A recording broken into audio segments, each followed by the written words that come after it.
Hey everybody, Jester Borris with I Want to Be a GM, and welcome to the end of 2023. Joined, as always, I'm Troy, the Planescape guy. and with us again for the first time this year, we have. First time. Thank you. It seems like it. Come on, this is. Gwydion the Long-Winded. Yay! So, Much rejoicing. Gwydion's had a busy personal schedule this year. He hasn't been able to join us much on our stream, but he has been with us at all of our live events.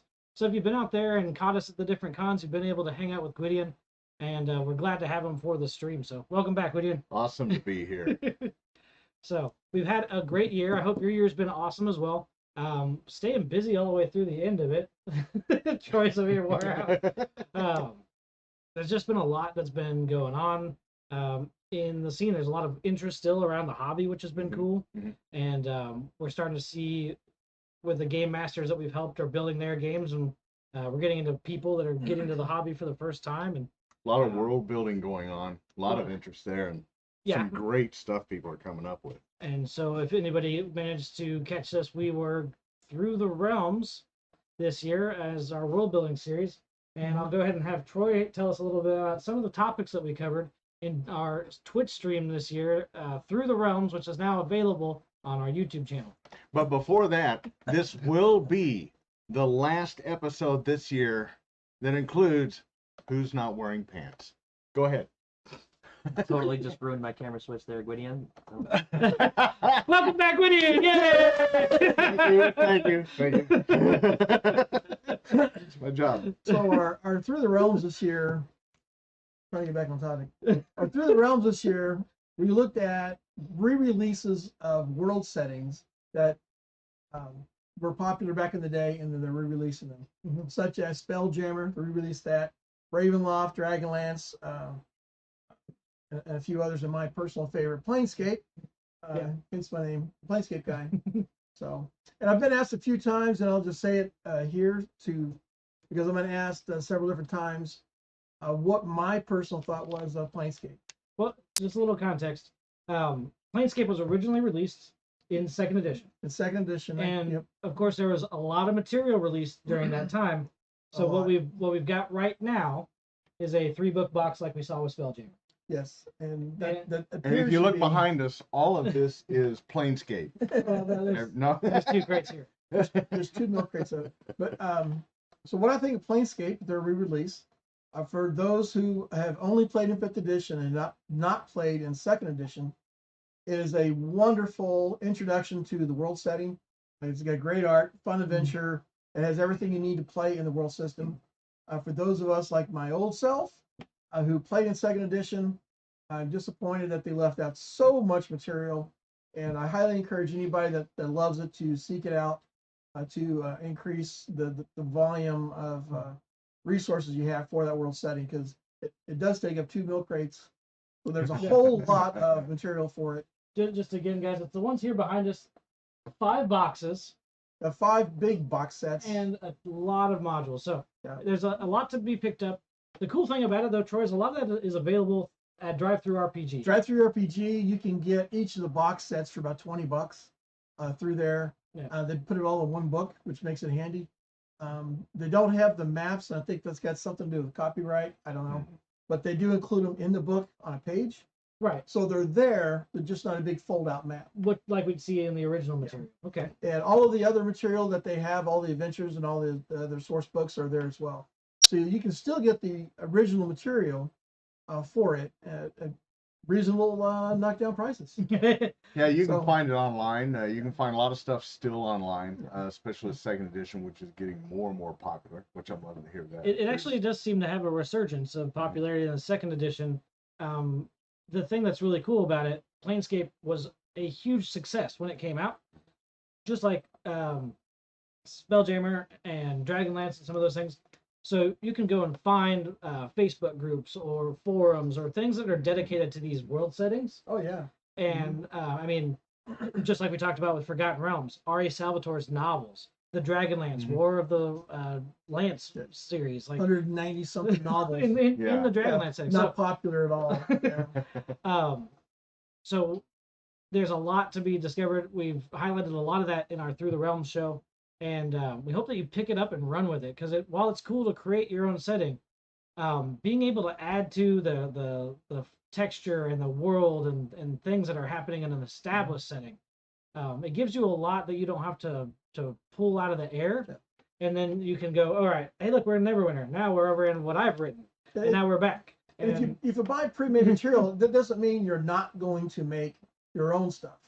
It gives you a setting and it provides a guideline for a world setting that then when you go to create something in there, because there's always going to be a stupid side quest that they have to do. Now they come to the city, they're going to sell off all their stuff, they're going to buy potions or whatever. So you're always going to have side quests, you're always going to have filler material, and We have using a class for pre-made that. No. using a pre-made world setting gives you a setting that you're making in. Yeah. Instead of having to do all the pre-made work, because I was lazy. I just buy something. But all the pre-made stuff helps you with everything. It's just, the word everything doesn't even encompass enough. Now, Gwydion, when you and Dirt and Worms played back in the original release, Yeah. so this is one of the things, as the game developed, we had the benefit of prepared material. Yeah. But you started at a time when there The wasn't only prepared thing you material. really had was, first off, there was a sample dungeon at the end of the book. Yeah. And then everything that came out was geomorphs. It was just dungeons. It was hack and slash. It was what's the best way to put it? Hack and slash for money and prize. Yeah. That was basically it. As a matter Kill of fact, monsters, get gold. Kill yeah, monsters, get back gold. in the original D&D, I was talking to these guys before the cameras went live about broken builds in D&D, which we may do an entire show on that, because those are fun and They do get pretty outside. yeah. But in the original D&D, it was anyone with too many, too powerful, or too early a magic item. Oh yes. Instant broken build, you know. So if you have enough money, yeah, let me get that +5 adamantine armor. And have you got 2 of those vorpal blades? Because I can, help with you. Duct tape them together. But Yep, when it comes to looking at world building or even engaging in some of the stuff, because we did later get in the white box, Yeah. Blackmoor and Greyhawk, but Yeah. those even weren't full settings. No, And so they you weren't. still had a lot that you Yeah, had to and build on your own. they finally gave you underwater campaigns and gave you some original campaigns there. But no, we had to think it up. But we were busy building geomorphs on graph paper, and that was it. We were playing Dungeons and Dragons. When world settings came about, this was new. Right. It was spanking new. And a few people, like the gentleman that started me on this in 1974 at the Military History Club at SMS, which later we had to branch off into the Fantasy Club because we were a little loud. David, Yeah. you know who you are. So you can blame him for this. Because it was a group of us that started D&D. How Well, you spell that last name? I'll let you know off camera. So the and his phone number.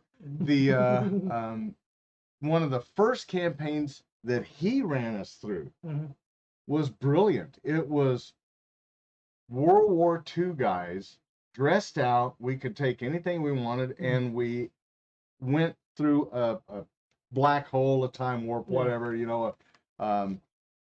went through something that all of a sudden we were in a cavern and there was orcs and trolls and magic, and we had no idea what was going on. We didn't believe in magic, so it wouldn't work for us. Right. We were from a different plane of existence, so immediate planescape then. And this was in 74, so he'd already thought up planescape, before.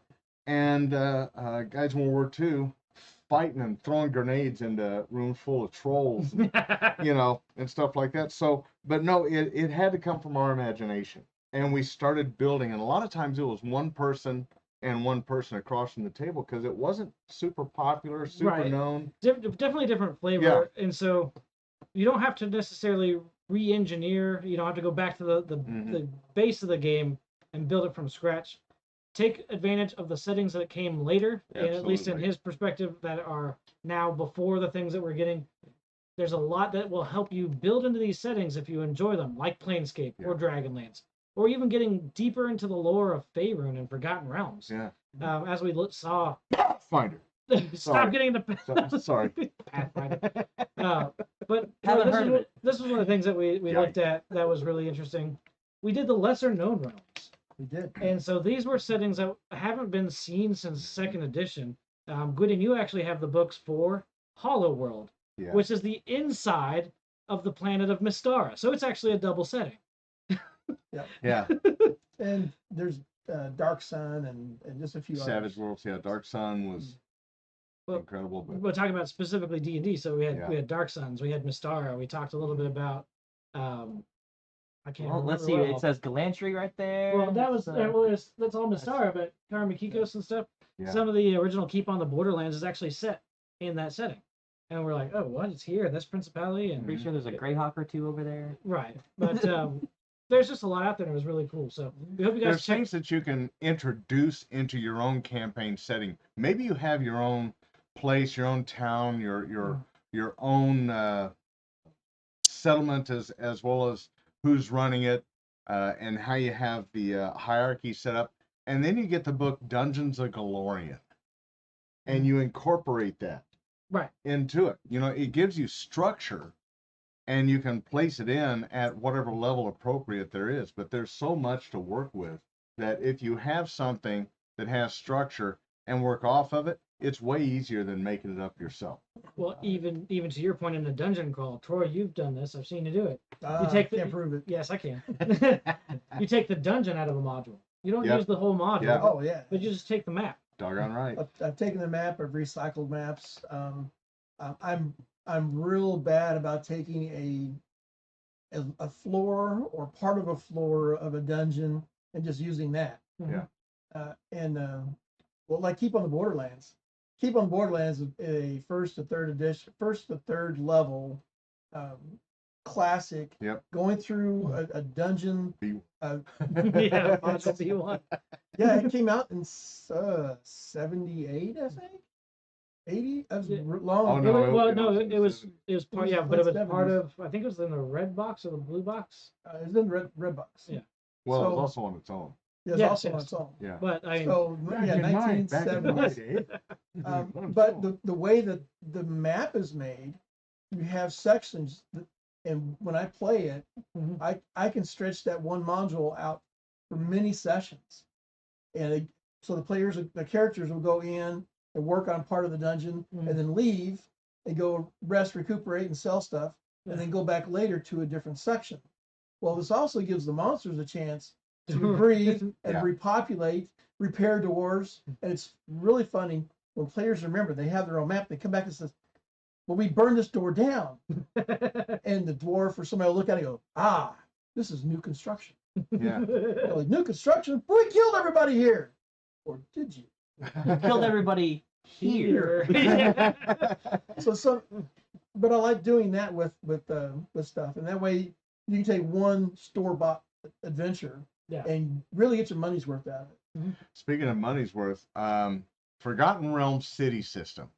Oh heck yeah! If Oh, you yeah. see that online, buy it. I mean, I don't care Yeah. what, but you can still pick them up for $20. The box and all the maps. Mhm. There's like a dozen maps in here, and they're huge. You could Yeah. put them across your living room floor. The upshot of this is there's books in there that explains every area, even down sometimes to the houses in there, and to It's- each one of the different classes. Complete descriptions of at least a dozen large cities. Oh yeah. And And we're talking I've about used it many times in completely different world settings. Oh, Because It's a whole absolutely. city, and the players get there, and again, I just use part of the map. Yep. And the players all live in And this the one players- section of a city, but one is, living Well, above the when the- clergy, and one's Yeah. living When above a bar. When your you know, brave so- adventurers get to a city and they want to go to a tavern, they want to go sell their potions, want to Yeah. go buy potions, want to go look for armor. Now you have a city. It's already been made for you. It Yeah. has everything that you're going to need for these the adventures. names of the and places, then and the some. people running it Yeah. as Yes. well. Complete government, city watch. Yep. It has all of it constructed. And then All of it's done. encounters, city Yep. encounters, inside, outside, night, day. Depending on how involved you want to get Yep. into while Yep. they're there. So This So is- no, that's one of them. The Greyhawk box Well, there was the city of Greyhawk. Yes, City of City of Greyhawk. Greyhawk box and the map. Now the original map was kind of what was that? Vellum. Parchment or vellum? Vellum. Yeah. Was gorgeous and great. The later ones are This the poster. The Yeah. poster paper. Yeah. poster paper. You can really tell the difference between the two. So- But still, that's a great one. Now, one that people don't talk about that we're gonna work with next year Mhm. is EPT, Empire of the Petal Throne. And I've played that one a lot. And that one has a resurgence online of people that have the old boxes and they're coming out with it. They're trying to come out with it new. And Empire of the Petal Throne is an incredible system. The maps are gorgeous. Mhm.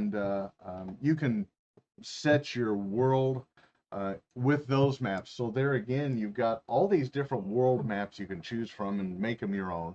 They've even got a section that says unknown. Yeah.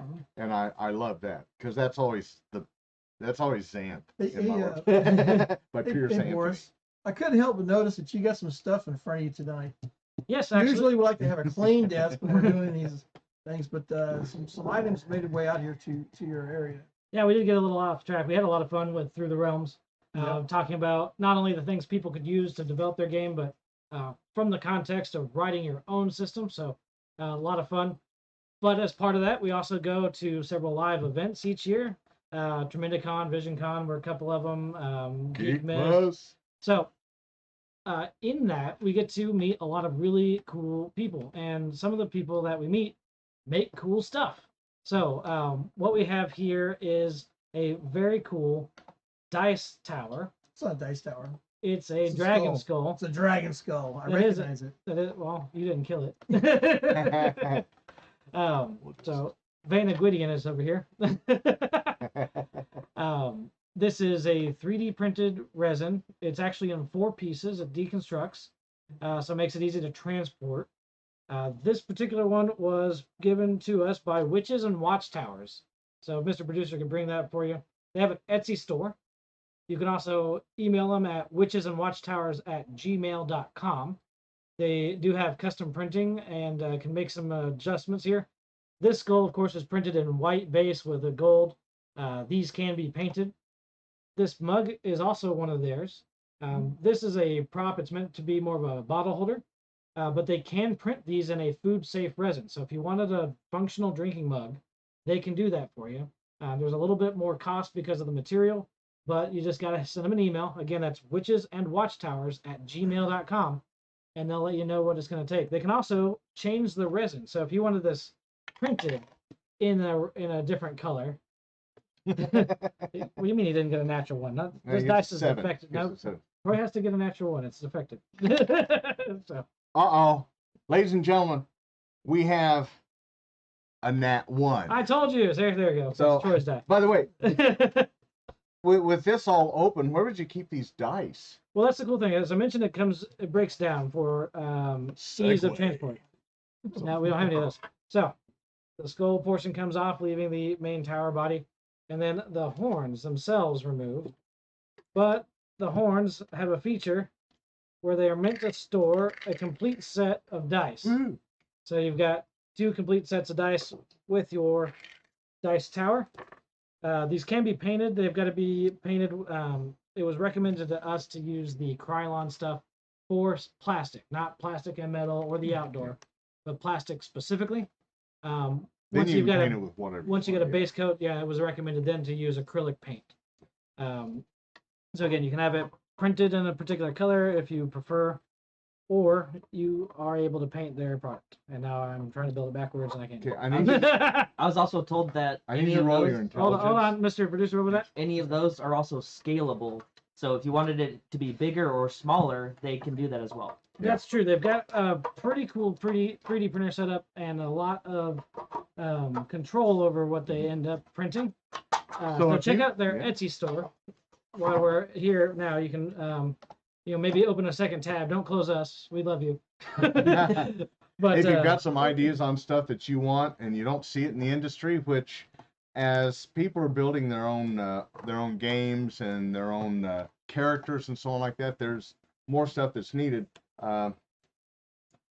This is the sort of company you want to go to. Yeah. to have them custom make what you need for your world and your They, campaigns. they do all kinds of different terrain and buildings and Oh my Which god, is they had a Watch full Towers. orc. Oh, No, they had a full oh. orc camp. That thing was. I didn't have enough money to buy it, but it was cool as heck. I took Yeah. a picture of it in their little catalog because I will buy it later. It will buy it. I know there's a lot of companies out there that are 3D printing some stuff. These ladies are local to us, so we would definitely want to give a shout out. Thank you again to Witches and Watchtowers, both Yes. for the killer dragon skull dice roller and the mug here, dragon skull motif on a shield, chainmail. I don't know if we can give them full credit for this. They did make it, but I paid full price for this. That's because you didn't ask. That's well, that was an event before Yeah. we got to really know them and meet them. And I saw this on the table and they were packing up. Oh I yeah, said, I gotta have that. right. And But that's how that works. So they were gracious enough to donate this for the studio. Yeah. We may have it at other events as well. I But- actually bought a dice tower from them at Haven, so Well, they're Yeah. in some of the local stores too. Yeah, if you're local to us, they're gonna be in some of the game stores. But check them out, Witches and Watchtowers. The one Mr. Producer's got is cool. It's a human skull. It's kind of twisted a little bit. Drop the die right in the eye socket. He's got his printed in white, but I've seen it printed in black. So anybody that's out there running Curse of Strahd or maybe a Vampire the Masquerade wants to Yeah. bring up the level of the game a little bit, bring up- you can definitely do that with a custom dice tower from Witches and Watchtowers. My players hate it when I break that out because it rolls really well. It's the guess what? You're gonna die now. Oh, it's behind the Some of the screen. other things that I've got here, I've got this really cool leather bound journal. This is from another local leather maker here, Grimbeard Leather. Ooh. Yep. I don't think I have a thing for them. No, he's not I a, he's figured I'd not a mention it. sponsor yet. No, but Yeah. we've got a whole lot of other stuff here that is Grimbeard has a massive amount of professionally made leather goods and leather items that are Oh, yeah. in pretty much all the local Yeah. hobby stores. And if so you're plus his own site, it's unbelievable. He's unmatched. Another company that I want to give a shout out to is Innocent Zombie. Innocent Zombie also has some really cool 3D prints, particularly little dragons. So I know there's a lot of folks out there with dragons like this. Innocent Zombie has these in several different sizes, a lot of cool different colors, and they can be painted as well. We forgot to put that one on here. No, And did I so- not grab Innocent Zombie? At No. one point, I want to point out, at one point during the 3D print, they actually take the time to change the color of the material. So then you get the like ears and spikes. Yeah, that's not painted on. That's, That's not actual Actual different resin. material. Yep. Yeah, they changed the color of the material, and Mr. so it Gwydion, gives can you hold tips. that up to the camera, please? It'll be So, this one here. Here, there. This one? So yeah, Yep, Innocent yep. Zombie. Sorry about that. I grabbed the Too close or graphics and I good? forgot to Nope, put them hold on the thing. Yeah. A little closer. These guys are pretty cool. There you go. Because everyone needs a little dragon on their shoulder Yep. when they're Do you playing. want you want this one up there too? Nah. No, I Yeah, have a we have- graphic for Okay. that. We just Oh. forgot to put the So, graphic. for the Gwydion, Innocent where can we Zombie find Innocent Zombie? Innocent Zombie Prints. InnocentZombie.com. There we go. That's Etsy, ETSY. Instagram at the Innocent Zombie. At the Innocent Zombie. That's their Instagram. So get a hold of them there. Another local creator, local to us at least. Yeah. He's got a lot of really cool stuff. Can also do some custom work. So be sure to check him out if you need a dragon or some other stuff. The thing that I really liked that he had was cool. He had spiders. They're about the size of your thumb, in 3 or 4 different colors, but you're selling them 5 for $1. They're all Wow. articulating. It's crazy. Like that little dragon there. Yeah, It's just and- little spiders. So again, if you Nice. if you need to update your game and get a little bit of spooky, the spiders were cool. They were kind of cute, and I would not advise leaving them randomly around for your girlfriend or wife who's afraid of spiders to find them. Yeah. Disclaimer: do not do that, no matter how funny it might be. Yeah. So, again, that's some of the stuff from Innocent Zombie. We really enjoy their things as well. But to that point, aside from our local creators, we work a lot with local game stores, Gwydion. But wait, there's more. There is more. Gwydion, There's tell us more. about some of the game stores that we've been able to work with. this Well, we've year. got CK Bolivar. in Bolivar, which is Hi, Frank. dude. Yeah. So If you go down a little further south, you've got Springfield, Nowhere's Store of Forgotten Lore. Really cool place with some cool people. They run it's family owned, and we'll do our roundtable casts from there. And it's a beautiful place. It's really neat. It's an open area.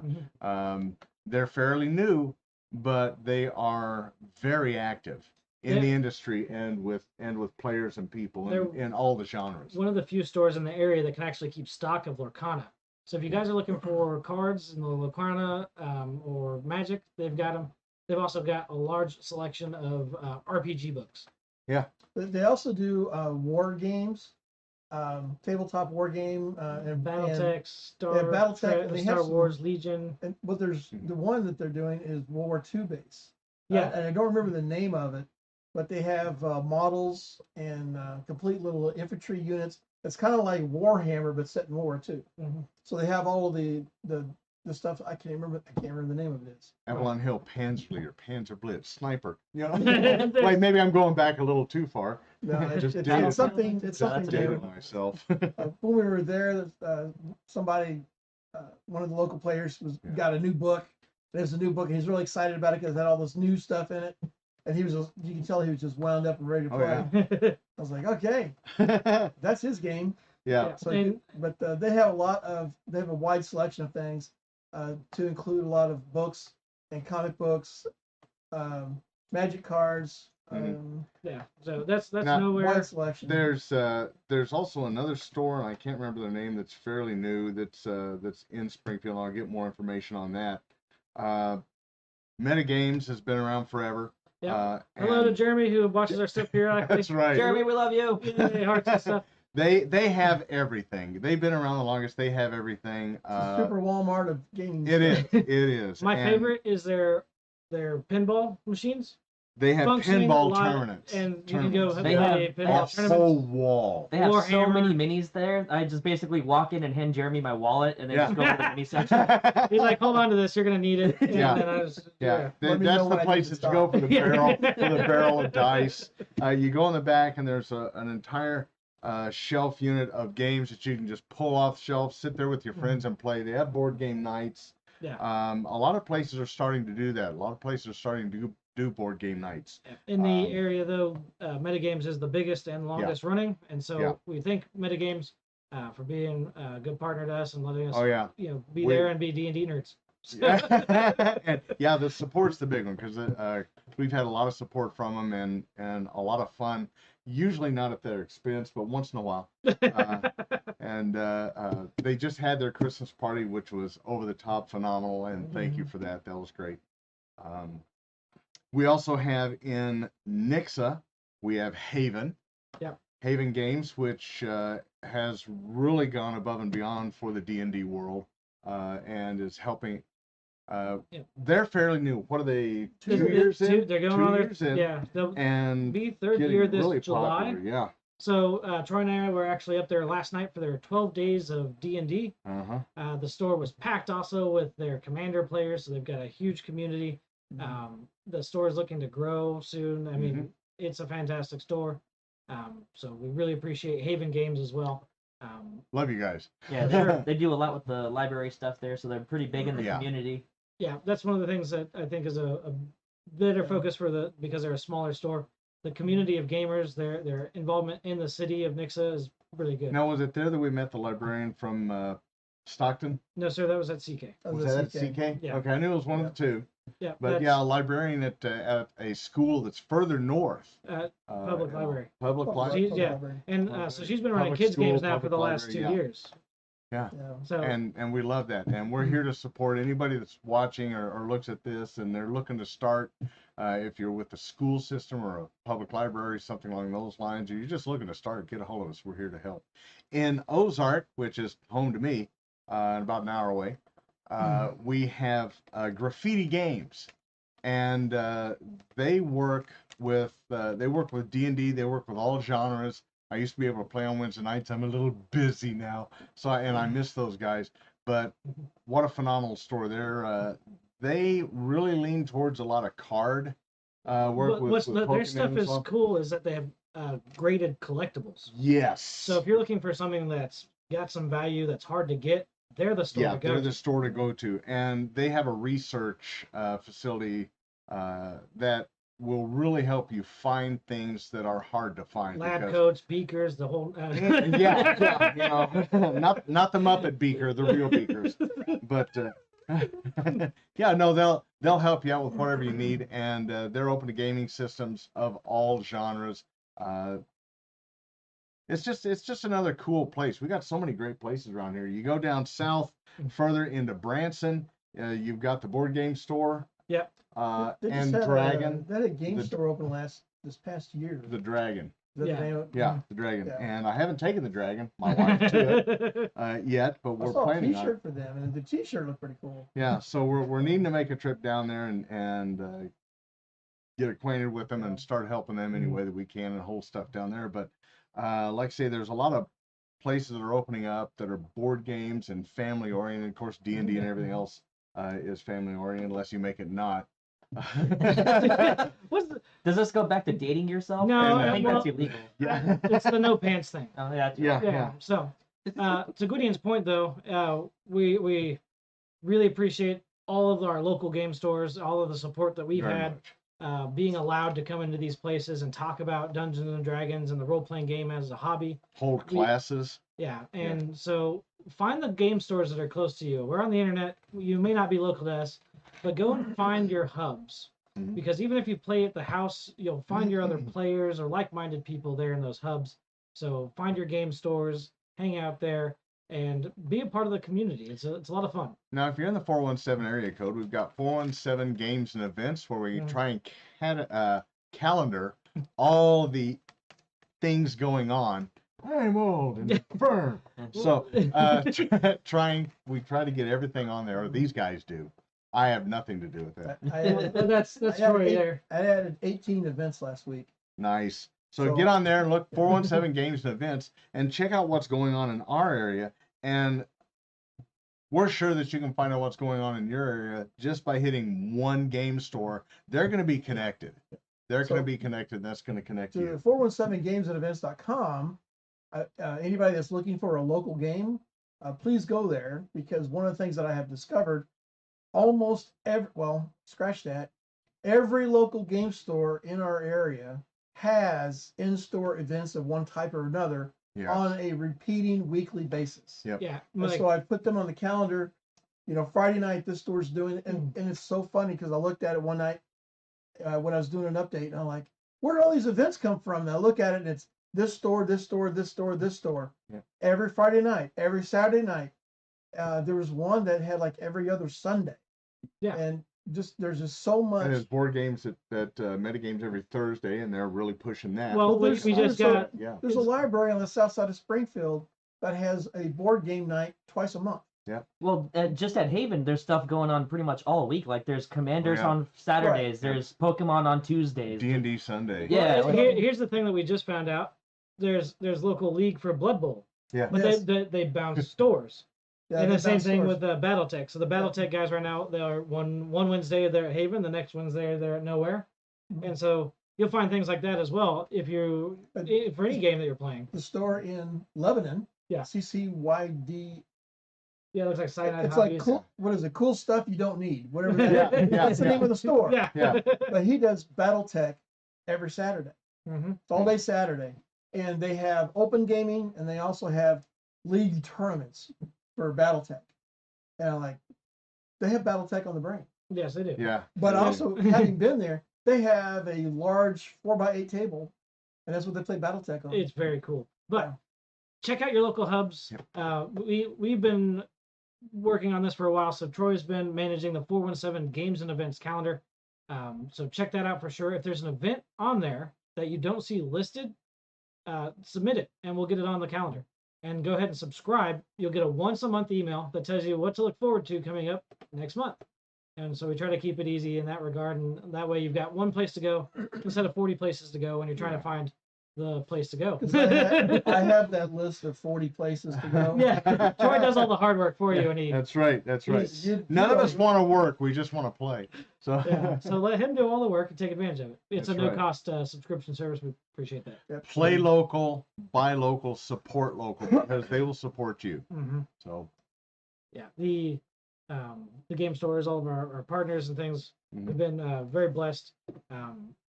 The other thing that I think has been really cool is I haven't seen any loss of.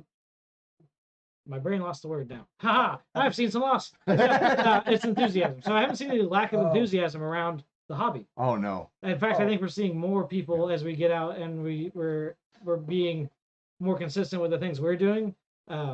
Both from game masters, people trying to make the switch to behind the screen, as well as people getting into the hobby for the first time.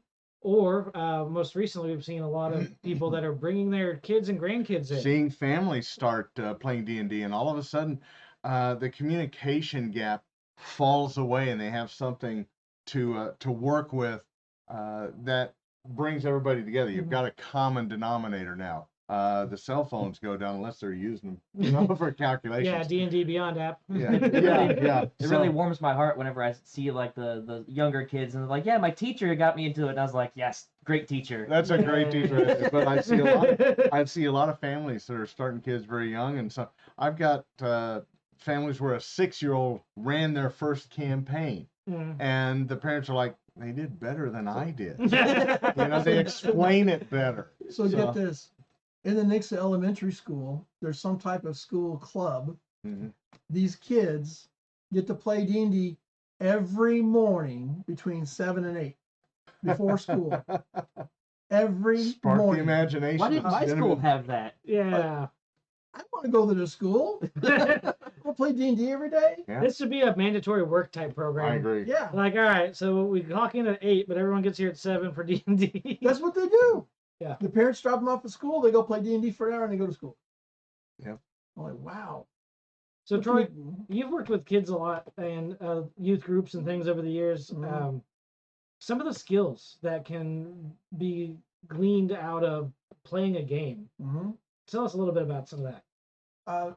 A lot of tabletop games, be it a board game or role-playing games, can help, in my opinion, youths like yourself. When I was a young, He was a young youth. When I was a young warthog. It can help with reading comprehension and math skills, because we're dealing with numbers all the time, Mhm. and you're always Calculations, reading, yeah. and all of the books are written at a high school level.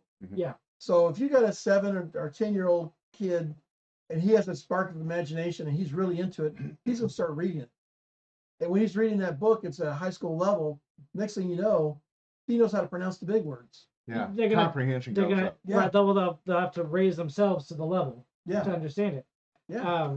And that's one of the things that's been interesting is if you're struggling with trying to get your kids to engage with schoolwork, not everybody wants to read about what they're reading in school.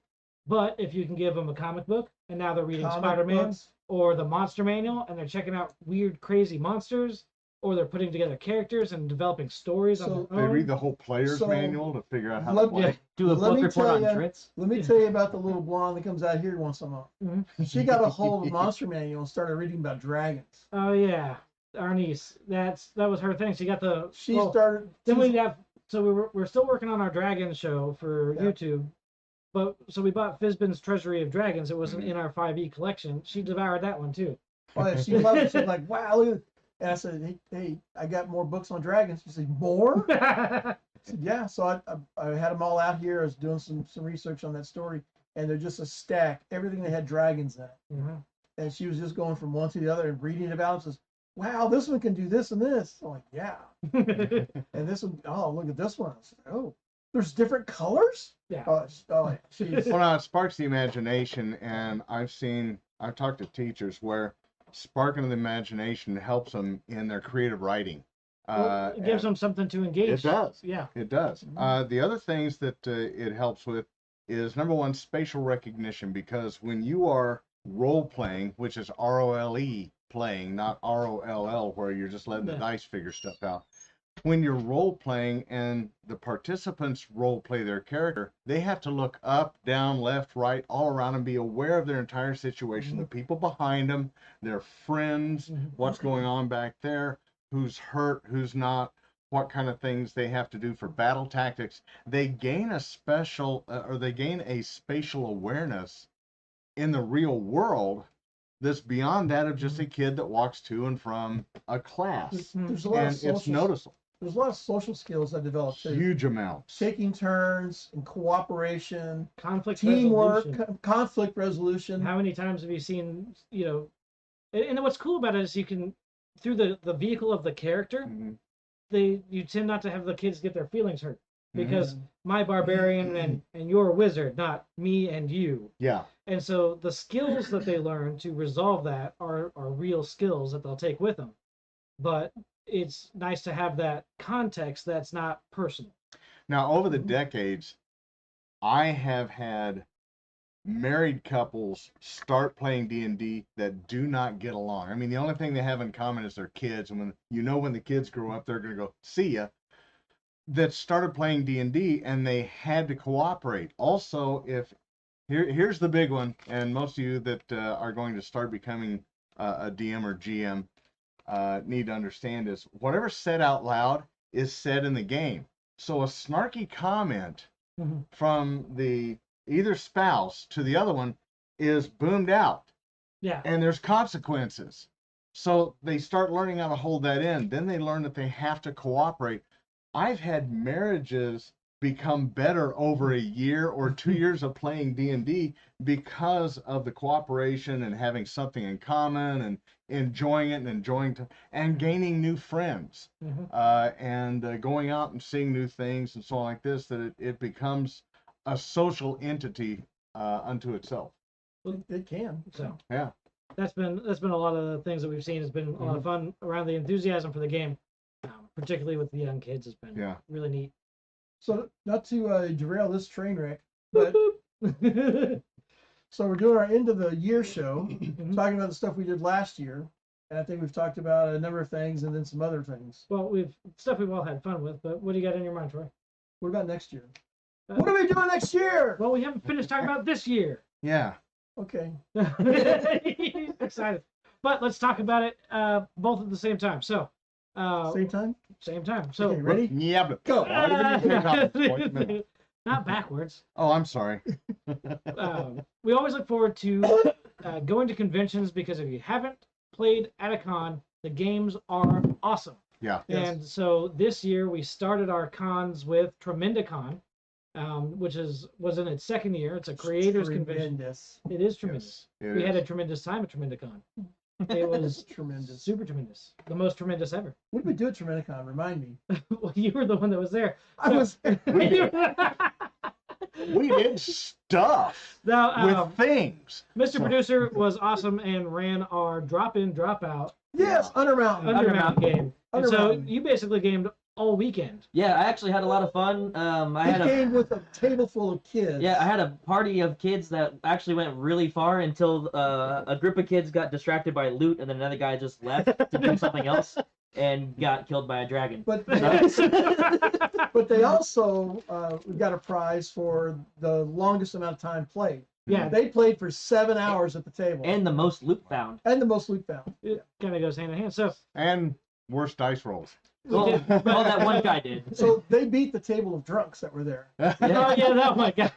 So that was a couple of They were adults who had made the bar after hours. And then came back and played. But one of the things that was fun about Tremendicon is that they don't close the game room. Yeah. So we were there until everybody left, and those guys had to go home because they got too drunk. Ran that game all weekend, literally. Gwydion, you ran also at Tremendicon. Yeah, at Tremendicon ran now. No, that's a Visioncon. This Put that Visioncon. down. Put that down. Tremendicon, you ran a table, I know. Oh, dude, no, I had one shots. I had number one. I had a intro to D&D, and had some incredible people and players there that it took off on. They got interested, and then they were immediately out to start buying raffle tickets. And this one kid, she couldn't have been even in junior high yet, Mhm. who did really well, enjoyed it. She actually won a starter set, the Oh, D&D heck yeah. starter set. So that was cool. I mean, it was randomly pulled, but it was just Karma doing its thing. And so she won the starter set, and somebody she knew won that other expansion set. The Essentials Yeah, kit. Yeah, the Essentials Essentials kit, kit. that's the one. Thank you. So won that. So it's like, okay, now between you've got these two, all you've of got the like material. 4 months of play between you guys. So you could start doing that at the grade school. And I was running one shots. That's something that I've got probably 20 of, low level and mid level. Got a bunch of one shots. They'll take 1-2 hours. We do a class on getting behind the screen. Mhm. And with that class, and sometimes we've done this, at events and at stores, you'll have 7 people, and everybody has their own character, and in that book, they have their own one shot. And so they'll play, one person will run it, everybody else plays their character, and then 1, 2, or all of us will critique the players and the dungeon master and explain, hey, here's where you can improve, here's what you did wrong, here's what you could do right. So And then didn't they realize- switch positions. Did you run that at Tremendicon? Not at No. Tremendicon. Okay. I just ran the one shots that are included. Oh, that's in part of that. it, So, yeah. I pulled the one shots out of the books and put the books out. Okay, I, was like, I So, didn't remember you running. no, classes. no, that was so it was awesome. And the other thing to remember is the cons now work for charities. I mean, that's Well, that's- real huge base for them. It's Yep. Several of them. particularly in this area. Yes, So Tremendicon and Visioncon that we participate Yep. in very heavily. Geekmas. Geekmas, they all support local charities. Yep. We've got a couple others in the town that are for profit, but we tend to stick to the ones that are just charity support and that sort of And stuff. our local game stores will run charity events. Haven ran a D&D day. Yeah. We raised like $1,100 for the least of these. wasn't just us. I mean, we Well, we had help. Yeah, We had yeah, we had help. We had Yeah, there was help. But Uh, It was a lot of fun. Troy, Yeah. I don't remember. Did you get a chance to run Adventures in Babysitting at Tremendicon? At Tremendicon. I don't think Tremendicon. No, Tremendicon you No. did, didn't you? I know we had to sign up, but I don't remember if we had a chance. I thought you did. I'm not sure. I was stuck in No, Undermountain it was all at day. VisionCon. VisionCon we ran. So- VisionCon, which was where we later. ran everything. Yeah. So now, looking to the future, we're going to be back at Tremendicon again this year. Yay! Troy, so, going to be happening the last week of June. Okay. So we'll be coming up here as the summer starts to kick off. Again, a Creators Con, and we're shifting our focus a little bit as far as what we're going to be participating in. David and the other board members of the con are going to still have gaming. They're not reducing gaming at all, but we're going to shift into teaching some of our workshops. And I may be on the board. No, you're not. Board of what? Tremendicon. No, you were trying to get into help with volunteers. Yeah. Well, we'll see where they place me. Right next to the trash can. On the stretching rack. I'm good. Yeah. Yeah, I'm good with that. Yeah. Make me more than 6 So, months. Sure. but VisionCon last year. We didn't finish talking about Tremendicon You this talking about week Tremendicon this coming year? Yeah. We're right past VisionCon. because I told we're talking about them at the same time. Okay, I can't keep up. Work with it. keep it. I'm Sorry. sitting right here. I know you're like so excited to talk about. Hey, stop breaking it! Hey, come Hey! on. It's got it. This is why we can't have nice things. It's 100%. Is it Gwydion proof? No. No, it's not. What do There you you go. What do you do? We're just waiting. Go ahead. It's- Go ahead. Nerds. Oh man, that could cause serious injury. Yes, it's got to have warning labels for Keep people like away you. from children and Gwydions. Yeah, at least this is there's no- fine now. At least there's no choking hazards, unfortunately. Where's the dice at? We'll get them. But so we're looking to run a few different workshops. We're of course going to be there in our club table capacity, and we are planning at least to try to have Mr. Producer again run Undermountain. Yes. So if you can find us there, then you should be sure to play. If you guys haven't played any of the convention games, we're going to talk about this here in a second. We've got a couple that killed it at VisionCon, and we're going to be bringing those with us as well. So if there's interest and there's time, we may be able to play those. But we really look forward to seeing you at Tremendicon. Pre-register now. You're going to save on tickets if you go there. It's tremendicon.net, I believe, or tremendicon.com. A lot of guests. They're going to have a ton of panels. They've got several different creator tracks. So if you're interested in cosplay, we had a lot of panelists last year that were local authors. with a ton of really good information. We're able to help refine some of our storytelling and things like that. Or is that one lady that did Klingon opera? It was awesome. Yeah, there's Klingon Pop Warrior. Yeah. And so we got to several panels with her. Her performance was excellent. So There's a lot of artists, unbelievable artists out there. So you can get some people that have been in the industry for a long time, or the sport, or people that do anime or actually draw it. well, the voice actors and the then voice actors and so on like that that do it. They're there. So the Tremendicon is cool because if you have an interest in anything related to sort of the different nerdish type hobbies, anime, D&D, or what have you, you'll find an outlet there at Tremendicon. So writing, it's a great place, the conventions, to go and ask questions. A lot of these people that do these jobs will answer questions. Big fan of Tim Chason, who's a local artist that does Robotech. He's a licensed artist. All his art is on point, and he will tell you all about it. He loves the process. He loves the show. He's like an official Robotech guy too. He's not just a guy that draws. No, yeah, that's right. He's officially licensed. Right. So, and one of the few. His work is on point. It's good stuff. I thought it was interesting. You're talking about a discussion you had with him where he wanted to do a drawing of one of the characters in a certain way. Yeah. And Robotech people said, no, you can't do that. Because it wasn't in the show. Because it wasn't, Yeah. And so the stuff that he draws is Robotech. It's official Robotech. It goes through an approval process and all sorts of stuff. And it's some amazing stuff.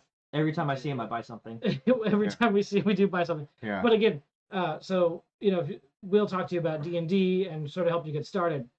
Tim and other artists can talk to you about becoming a professional artist. Clever Kaiju shows up. Yeah. There's people like Gwydion, Right. and then they have to kick him out. And then just a lot of stuff. So Tremendicon's a lot of fun. And there's only one incident, and it was a couple years ago. So Before he's the trying to move past it. Yeah. There's so much stuff that you're gonna find an entrance. You're gonna be a magpie running through there going, ooh, shiny. What's it's cool? continuous. It's the Oasis Hotel, which is a very nice venue, and they've got the comic book laid out by room and by different paths. So if you're interested in a particular thing, it's very easy in their schedule. You go and you're like, oh, that room, this time, done. And the maps are great. So definitely check it out, Tremendicon.com. We're going to be there again this year.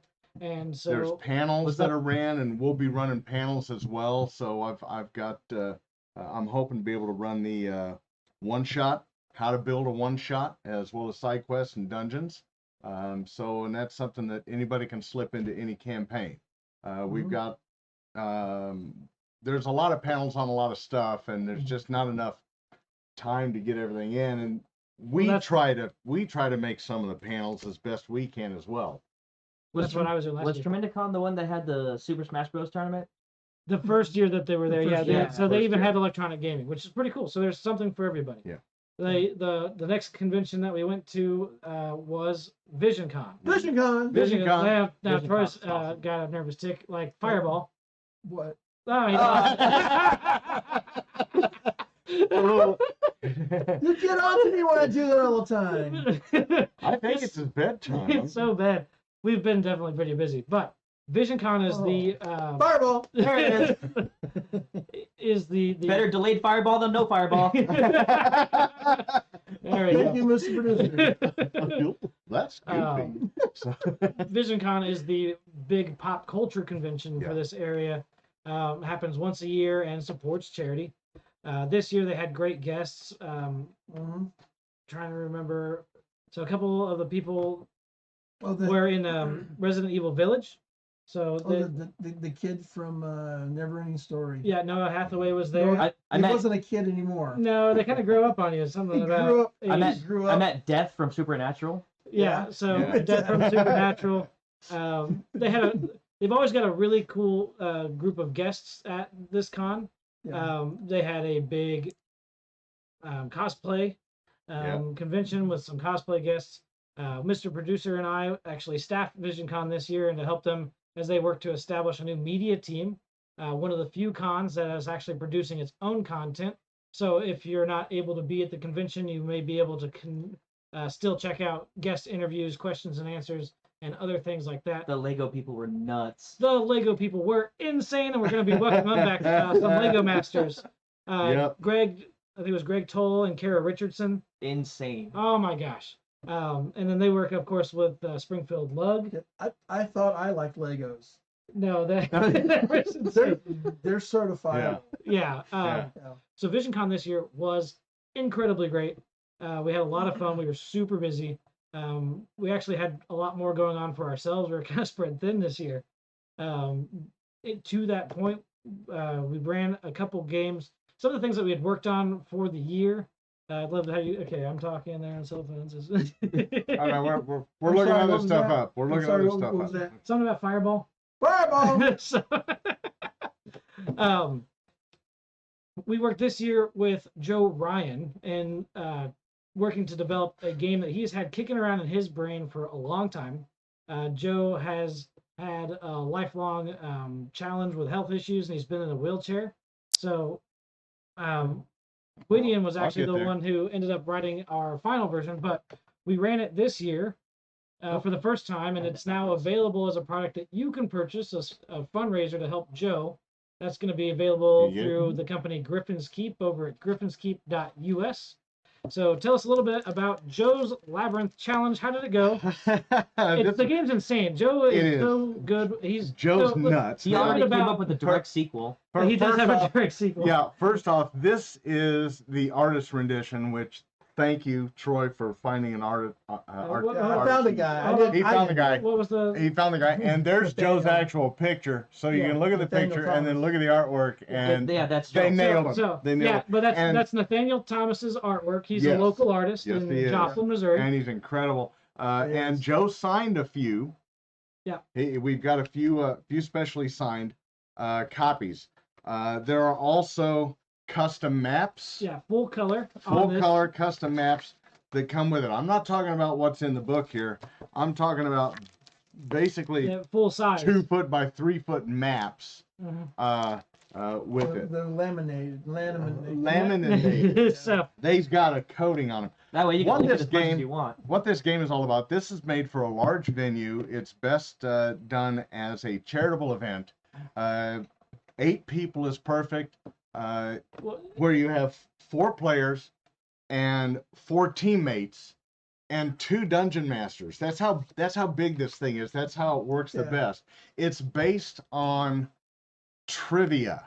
it's a huge Points for trivia. component. So It's a huge component in here. What you've got is you've got some guys that are trying to graduate from a school of instruction like the Adventurers Guild, only it's a college campus that instructs people on how to be an adventurer.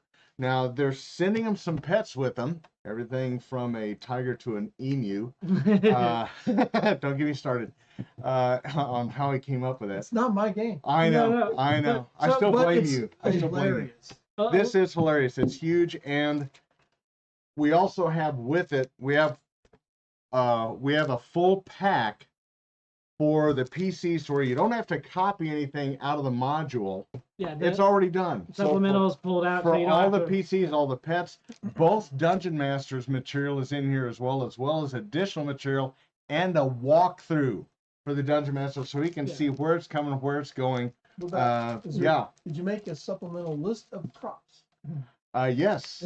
So he did- And Now- and we've also got a card stock in here where it's got the names, plates that sit in front of the characters, as well as a bunch of props that you need for the game, A lot- oopsie doopsie coins, as well as the pets and a few other things in there. So it's a fun game. It's only $30 and 35. I like the. no, we've dropped it down to 30 and to try and help the sales. Yeah. To try and help the merch stores and help the sales, and the proceeds from that go to Joe. Mhm. And it was a blast. Everybody had a lot of fun. There's even a section in there where there's a dart throwing contest. So we have sold a few of those. Yeah. And Joe has already spent some of his money. We got 2 tickets for him to go to MissouriCon in February. Oh yeah, the Missouri Comic Con. So he wanted to go to that, and I said, you know what, Joe, we've sold some of your books. We can do that. go. Because he asked me, he says, how many? He asked me, Yeah. how many did you sell? I'm like, I think we sold. Why? What are you getting at? He says, well, the money was for me, right? I'm like, well, yeah. He says, well, and Hey, he we're like, getting ready to write bam, a he check just- for Christmas. And he he's like, I want this. He Okay. just dropped it right out. He had no problem asking for it. I said, you know what? Absolutely, we're gonna do that. So we got him 2 tickets, one for him and one for his caretaker. Because Joe has lived in a wheelchair for pretty much most of his life. Mhm. Yeah. But he's a hell of a guy. His Yeah. brain is 1,000% active. Yep. The He times just he's can't come out, articulate it. the Yeah. times he comes out to us with You've done some of the round tables. Yeah. Oh my! The questions he'll ask and the answers he'll give for stuff, his brain is 100% active. So, Now, I will never, ever allow him to sit in on one of his ever again. He sat right next to one of the players, one of the main players, Chris Farico. He sat right next to the main player and started telling him stuff. about, hey, what about next room? Doing this and this. Don't and this, stand next to that door. There's know, a trap. And and he was just So he excited. was But meta playing, but it was hilarious. But and it was beyond that- killer hilarious. tell me about what happened at the table, because you had this guy in a Not me. wig. This guy. This guy. Okay, one of the dungeon masters in here is Dr. Dumore, which is a culmination of Doctor Who and Dr. Dr. Doolittle. Doolittle. Yeah. So you And- speak with the animals, Now, and then you can speak. this to David. particular gentleman has the coat and the wild hair of Doctor Who. What season was that? I think it was season 4, 5. And Right all- around there? You got it wrong, and now all the Whovians will kill you. I know. You got and I know some of them locally. Okay, so don't kill me right away. honestly, I know. the only We like thing he taking was pic- missing, was the horn. But He did have a sonic screwdriver. Yeah, he did have a sonic I screwdriver. do have a sonic screwdriver, and the sonic screwdriver I have is also a spork. yeah, So it that's is absolutely the most useful item in the universe. Right next to a correct. towel. Right next That's to a right, towel. right next to So he was a hoopy fruit, while he was there. But But we're getting way off track yeah. here. But he was running that. He was keeping score on the people that were well, it working. wasn't easy. No, and they were supposed to write it down, and one person refused to write down any references, because that's where you get points, is writing down Well, references so that there's you hear. Or yeah, scoring hear or for see. all the stuff, because he's He didn't Joe's write down living- anything. He ended up getting a prize for the least number or the worst. no, no. So Well- everybody ended up getting something. The one guy that Joe was talking to, at one point I looked over and he's just laughing. Joe was telling him all the references. Yeah, He yeah. just writing them down and just laughing and just going like this. Now It's everything from like He-Man to cooking shows, and everything Joe Yeah. grew up with. All the Yeah. stuff that we love yeah. is got some There's- nod to it. There's somewhere. 4 different genres There's- in there. Oh, good. Now there's one thing in there that that's a special item.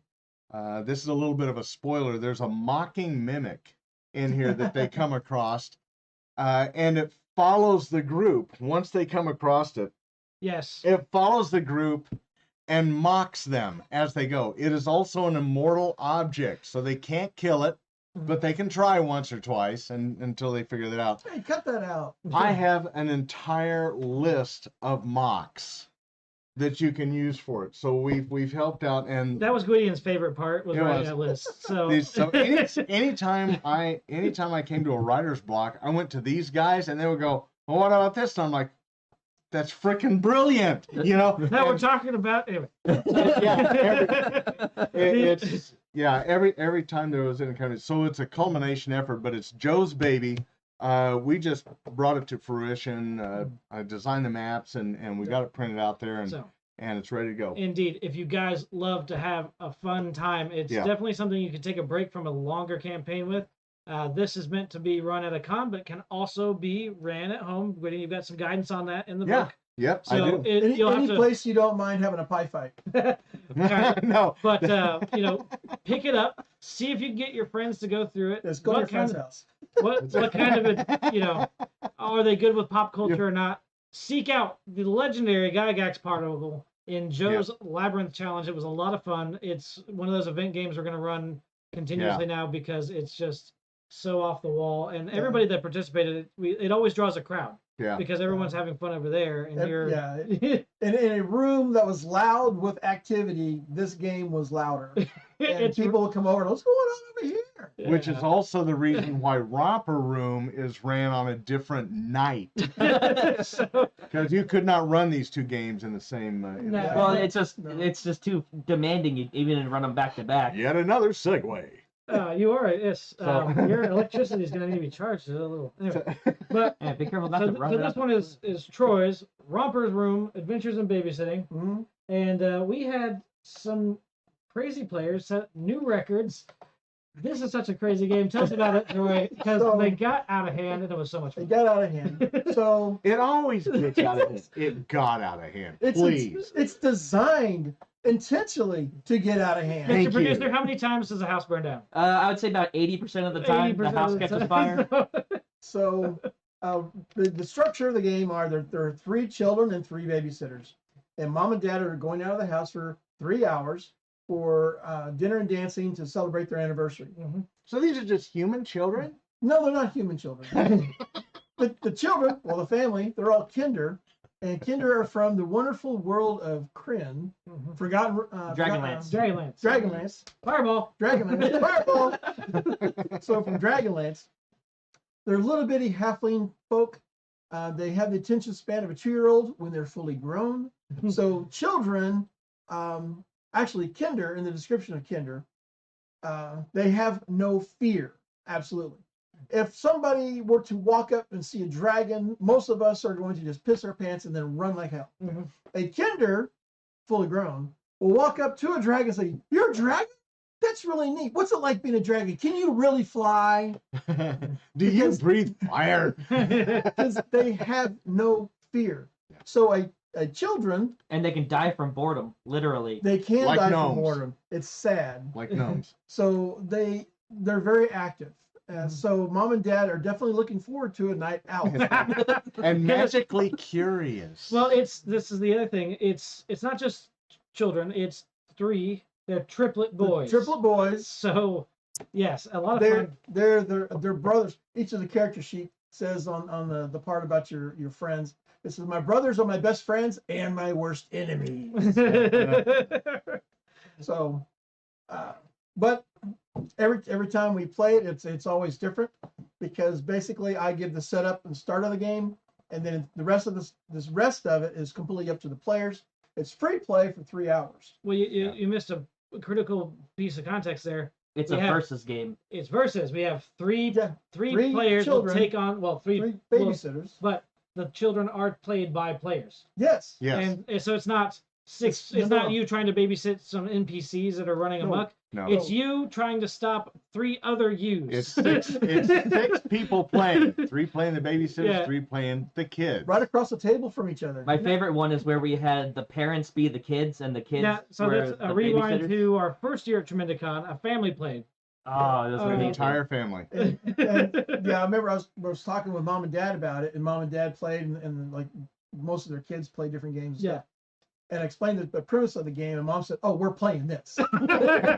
So mom, dad, and an uncle, who's dad's brother, were the children, and their teenage kids played the babysitters.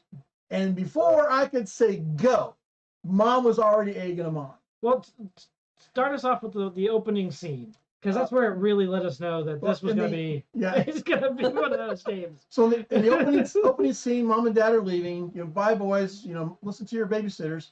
And the babysitters look back at the house. One of the kids is on the roof running around. One is in the front yard playing with his puppy, and the other one is nowhere to be seen. Mhm. And go. And one of the babysitters says, "Get down off the roof! Get down here now!" And that was mom. And mom said, "Suck Mom- it up, old man!" Yeah. Mom, who'd been waiting for this her entire life, stands up, leans across the board, and goes, "Suck it, old man!" And that Like, kind of oh. set the theme for the entire thing. Yeah, the level of violence, it got worse from there. This is a great charity game because you can have them pay to play, and there are extra items that you have for the game that they can purchase during the game that gives them special abilities. And they got kind of crazy. Tricycle, So- a pass wall, a Yeah. pacifier of invisibility. This is one of those things where audience participation is not encouraged. It's pretty much mandatory. Yes, So, yep. As we're playing now, VisionCon, because they we can had- buy things for the people to play. So we had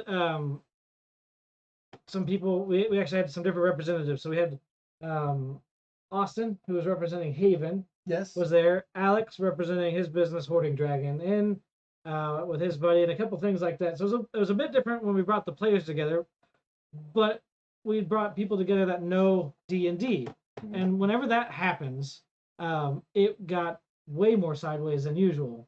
And beyond that, we also had some really interesting interjections from the audience. Yes. So some of the added things that the watching audience can purchase as a fundraiser, you actually spend money, real cash money, and they can buy this item to interject into the game by giving it to anybody, child or Adult. babysitter, to interject immediately to do something. And different items at different prices. It's all part of a fundraiser. And so we're going along, and all of a sudden they're getting ready to do something, and this girl stands, she says, "Just a minute," because they were fighting in the kitchen. Babies and the babysitters are all fighting in the kitchen, Right. physically in a tumbling mass, like you see in cartoons. Somebody wielding the frying pan. Who knew? He literally got a hold of the frying pan. Yeah. And this girl stands up and says, "Just a minute." And we all stop and look at her, like, "Yeah." She says, and she's holding the card. Yeah. And like, "Oh gosh." What is it now? I looked at her and said, Oh, I hit myself. I said, "Okay, what do you got?" She says, "Transmute anything into anything for 15 minutes because it's played in 3 hours time." Yeah. And I said, "Okay, what's happening?" And she says, "I want to turn the frying pan into a mimic," which was absolutely hilarious and perfect because it was Alex's character, and Alex has an affinity for mimics unseen or Yeah. unheard of Yes. anywhere else in the D&D community. Alex was going to Or join world. us today as a side note, but he had other commitments come up. Alex, who runs Hoarding Dragon and makes custom big old dice bags. I guess Forgot somewhere to mention him and the other stuff. there's one over there. It's Other holding all of stuff. our dice, so we gotta actually pull it out. It's over But there. Alex, the Hoarding Dragon, was getting in trouble. So yeah, now they're gonna eat him with a mimic frying pan because he's a mimic nut. And he started laughing because he loves mimics. And like, "No, you don't understand. You're getting eaten by this mimic." You're holding He the. says, "Well, I'm resisting." Like, okay. So this went round and round. Good on you for resisting. So, And so then there's a mimic running around. The mimic chasing everybody. And then they get going back and forth. And it's turned into like a cartoon for a little while, Scooby-Doo style. Right? going through doors. And back- everybody started running up the stairs trying to get away from the mimic and the kids and all that stuff. Yeah. And the same girl, she says, "Just a minute." And it turned around, she's holding another card. I'm like, "Oh, this is going to be good." I said, "Okay, what is it?" She said, "Transmute anything into anything." I said, "Okay." Another one, yeah. Another This one. girl's dropping some cash here. And I'm like, "Okay, what is it?" "Well, to turn the stairs into a water slide." As they were going up the As they were stairs. going up the stairs.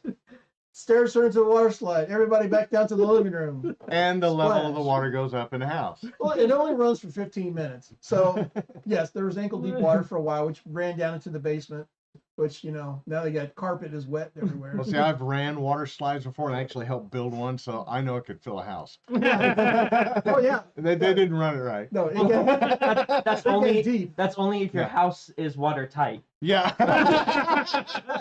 So, the the windows basement, open the or basement closed. did turn into a swimming pool, but Yeah. nobody Yeah. went back down there. Yeah. So the fight continued into the kitchen again, and all this tumbling back and forth and back and forth. And Alex's character with one child in each hand, So that and the third child trying to push him. wrestle and pushing, he fell back into the trash can that's in the kitchen. And I said, "Well, you're falling there, and the kids seem to be trying to force you into the trash can." He's like, "Well," excuse me. So he did a WWF move and switched around, and everybody went into the trash can. He's like, "Ah, now I got him." Problem. So there are lots and lots of odd. Hey, Troy, hand me your cup roller. There's a lot of odd magic items Warm up. in the house because Dad is an alchemist and he buys and trades and sells. And over the years, he still things up in the house to make life on his wife easier. Yeah. Okay, so the magic frying pan, its intention is you can cook dinner in it, and regardless of how long you leave it in there, it will never burn. Pretty handy when you've Pretty- got 3 triplet boys that are running amok. Yeah. And a wife that can't cook. So the trash can in the kitchen has a sphere of annihilation at the bottom of it, which is handy in the fact that you never have to take the trash out. Right? Mhm. How handy is that? Fantastic. However, if the babysitter and 2 kids are pulled or thrown into the trash can Or jump. or jump into the trash can, Bye, bye, bye. so it set a record for most children killed in one babysitter game. Yep. Yep. Which is crazy that that's a record to start with. Yeah. Yeah. So yeah, we had 3 deaths here. Your grain alcohol. So it's not uncommon. I would say probably 50% of the time the game is played, at least one child will become injured if not killed. Mhm. Yeah. At least one babysitter will be injured if not killed.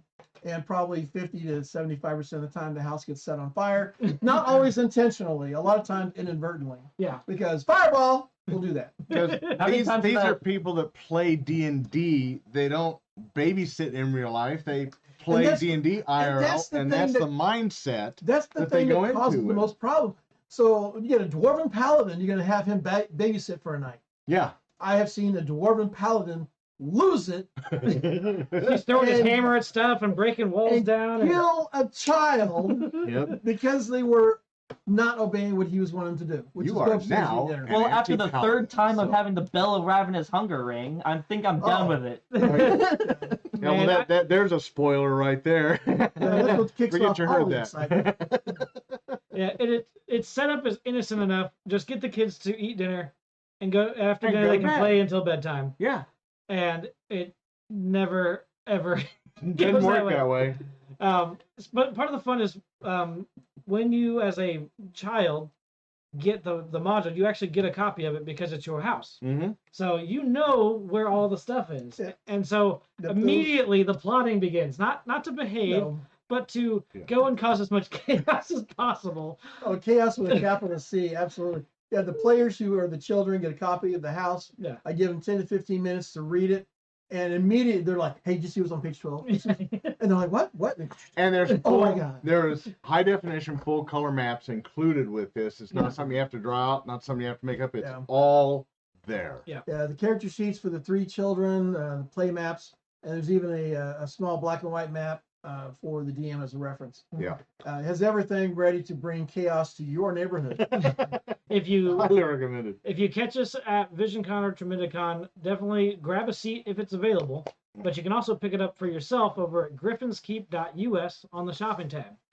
Now, I recommend that before you host it, go to Hobby Lobby or in one of the hobby shops and pick up a bunch of little doll items, the little cups and saucers and books and Yeah. teddy bears and, all the little, pick up a whole bunch of little things and then assign magic to each one of these and a dollar amount, $1 to $5. We do 1, 2, 3, 4, 5 to these, and you can assign magic to it. And I think that's going to be an additional sheet you're going to add at some point in time, isn't it? Well, it's You and I have talked about it, and yeah, I've got one set up. the donation sheet. Yeah.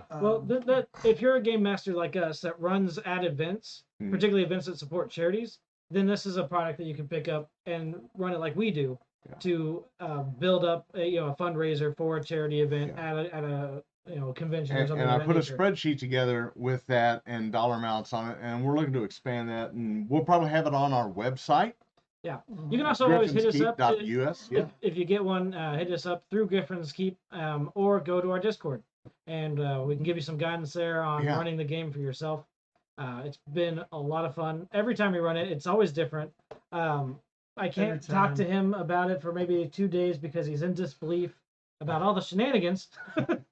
it's just a lot of fun. So Yeah. As far as personal use goes, either one of these games would be absolutely perfect for a large family get together. So like your holidays or Thanksgiving or something Yeah. along oh those yeah, lines. especially taking a break from your standard campaign. You know, Yes. the world is ending, the dragons are everywhere, the necromancer's about to win. Let's go babysit some kids. Yeah, that's maybe. Hey, look, how about Uh, something based on trivia? You know, as we talked about earlier, either one of these would be great for a younger audience. So if Yeah. you do have family yeah. coming over, Mhm. you know, these would be awesome for sort of that teens area, Yeah. and just watch them get to really go wild on their imaginations. And Now, this one, if you're in kind of a voice actor, is kind of fun because there's areas in there that you can really play with. A large stone door with a face on it that looks real familiar to anybody that's. Look, nah, not this familiar. That anybody that's from the genre or era would recognize immediately when they come into the room and it goes, "Abandon all hope, ye who enter." Oh, wait, it's you guys. Hey, how you doing? So if you know who Cheech and Chong are, there's all sorts of opportunities in here to really have fun with the game. Yeah, so good times for that. And then that was VisionCon this year. Yeah. VisionCon The next riot. year. It's gonna be the same thing. It's gonna be the same thing. We're gonna be doing stuff.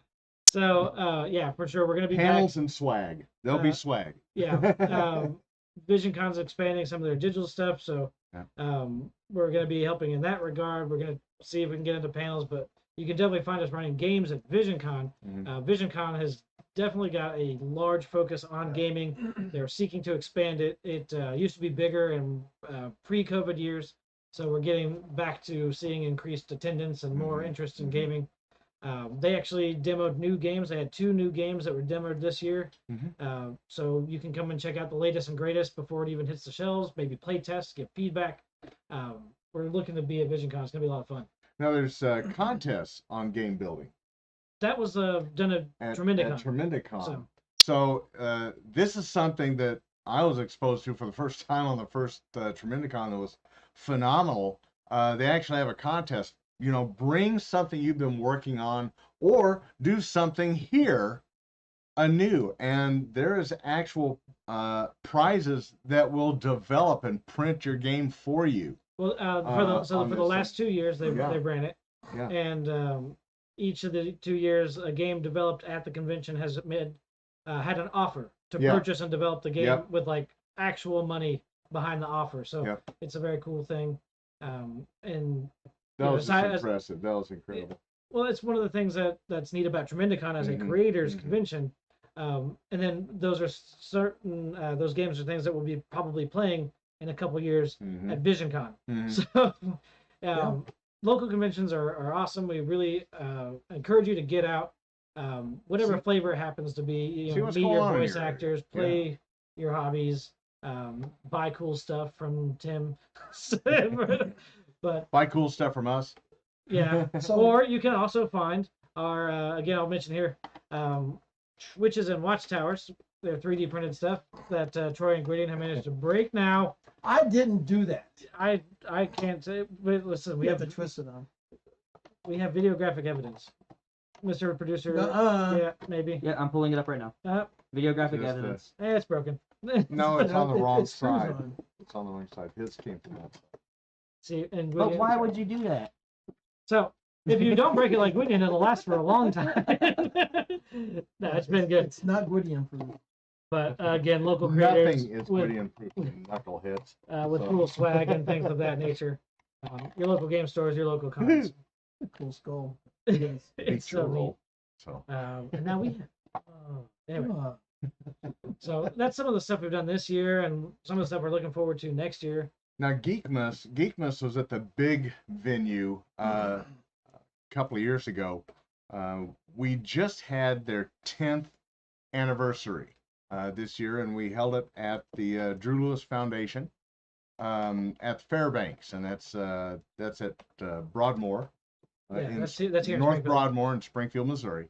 And he is really Hawk Holman, who hosts and runs and plans and does all this work. He's Not also, just that. well, he's but- also leader of the Fanatics and the Fan podcast, which you Yep. can check out as well. Yep, Hawk's got a Fanatics great- and the Fan. Mhm. But with Geekmas, he insists on having crafters and local crafters there, not just everybody that's buying stuff online and selling it, and you got 6 people with the same thing, in here. He is adamant to have individuals that are starting out or trying or working on things or crafting for the first time to do their work So, and bring it to Geekmas. For our area, Geekmas is a really cool shopping event. Mhm. Of course, it's holiday themed, so pick up something for yourself, pick up something for your friends. You can get pictures with Santa Claus or the Grinch. Depending or on who's showing both. up. Yeah, we did that last year, but Yeah. the Santa Claus was there this year was fantastic. Yeah. We got a and- great but- picture of him playing Mortal Kombat. Yeah, so what's cool about it was there's a real Santa Claus, so actual Santa Claus took some time to come down. I don't know how Hawk pulled it off, but it was very cool. What do you mean by real Santa Claus? Well, there's Santa's helpers that we see at different places like Bass Pro Shop, and then Yeah. actual Santa Well, Claus. wasn't a fake beard. Yeah, Yeah, Tim Allen. Yeah, but you're saying it's like Santa Claus and real Santa Claus and Yeah. Santa Claus helpers. Like there's not a Santa. No, there's a Santa Claus, and he plays Mortal Kombat. Yeah. Okay. But it was very cool. So, we've got Geekmas. Hopefully, you've got events in your area that are similar. Yeah. And then, I wanted to mention the next year, Geekmas is already planned on December 7th. It's a one-day event. He's going to one day on a Saturday, and December 7th. And everything that goes on is going to go on there. Again, it's a limited didn't number. he give away Yes. a PlayStation 5 this year, Gwydion? Seems like I heard somebody got Somebody. PlayStation They 5. was didn't pretty want to sure- give it to me. When my name was pulled, the first words out of his mouth were no. Well, No, so and he went around to other vendors and goes, you know this guy? You know this guy? What do you think? And they Yeah. take it and they go, no. To be fair, The whole place. you were the third name drawn. Right. Yeah, I was the third name drop, but the other people weren't there, and he had been gathering names all year. Well, And for if they were quite there, at least yeah. several months that I've seen it advertised. It's been a long time. So And I may but have put. you put a lot of money in I that may pot. have put $60 in the. I think you put more than that. May have been You're- more We than can't that. say more. The dragon will. Yeah. Yeah. Oh, I hope the So, dragon didn't watch but- this. For legal It was liability. only 60. So.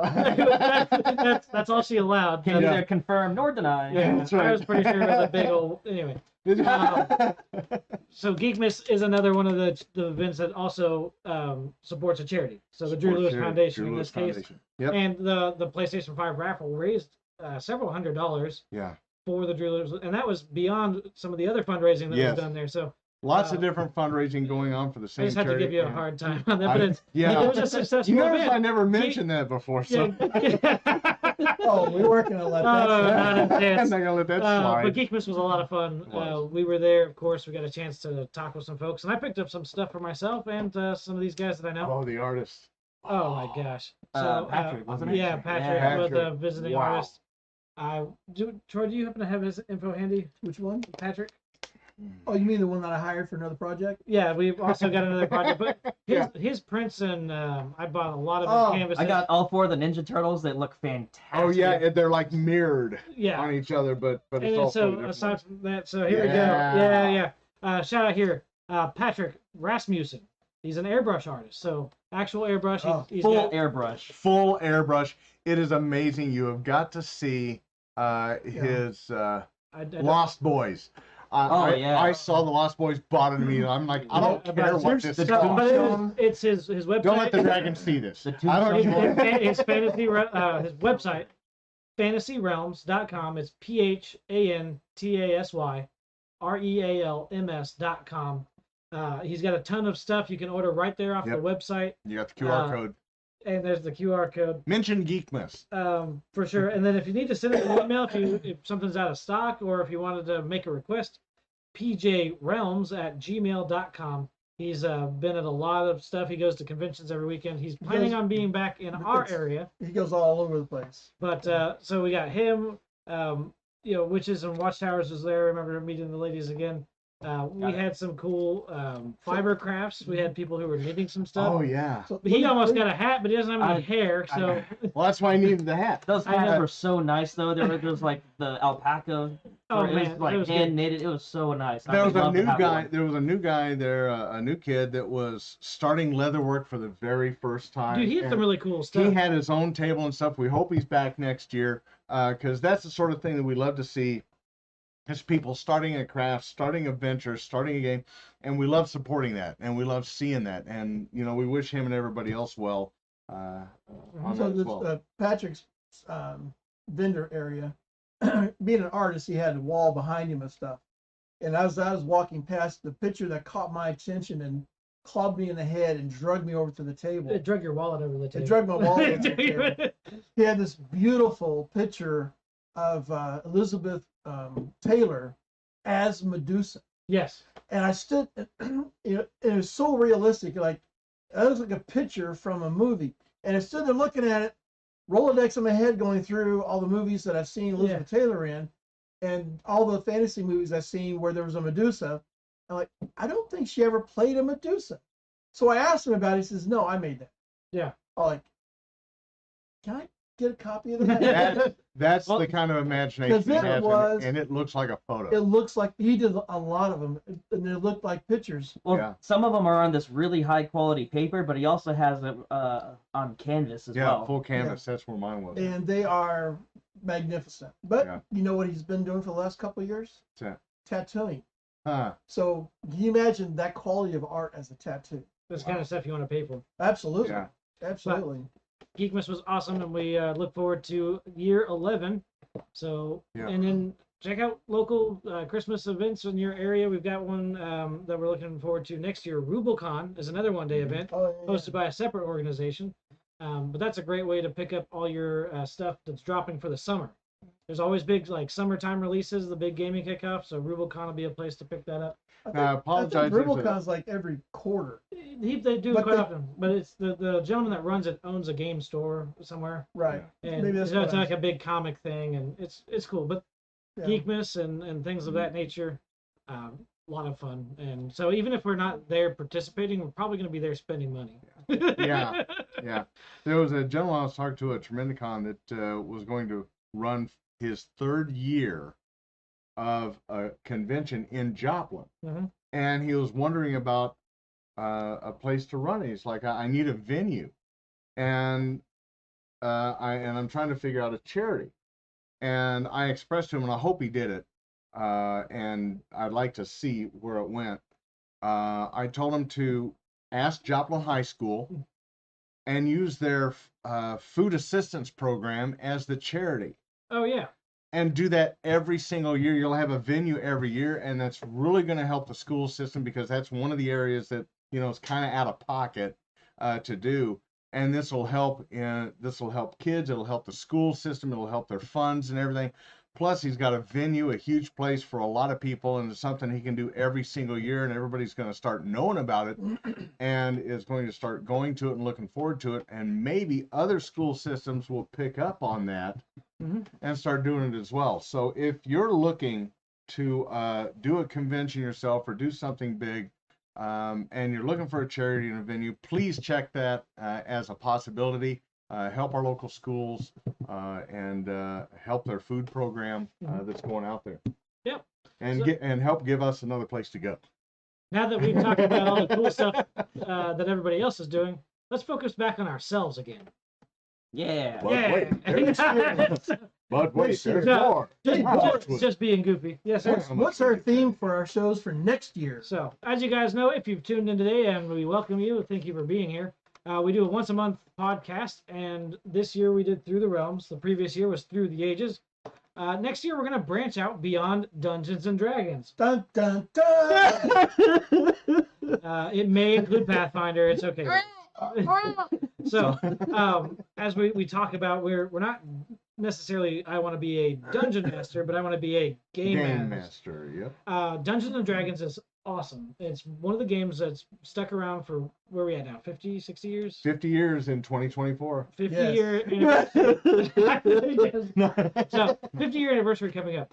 But the hobby of role playing and RPGs goes well beyond the historical European fantasy. Mm-hmm. I, for example, love the dark future of cyberpunk or the high fantasy that is Star Wars. So we're going to be talking about different game systems and things that you can get out to play and branch out if you've got a different interest. So join us as we go through the multiverse next year here at I Want to Be a GM. We're going to be talking about a whole lot of different stuff. We're going to structure the show in a way where you can catch an episode if you're interested in sci-fi stuff or these particular things. Some of the things that we'll be talking about, of course, will be Pathfinder. So there's this guy.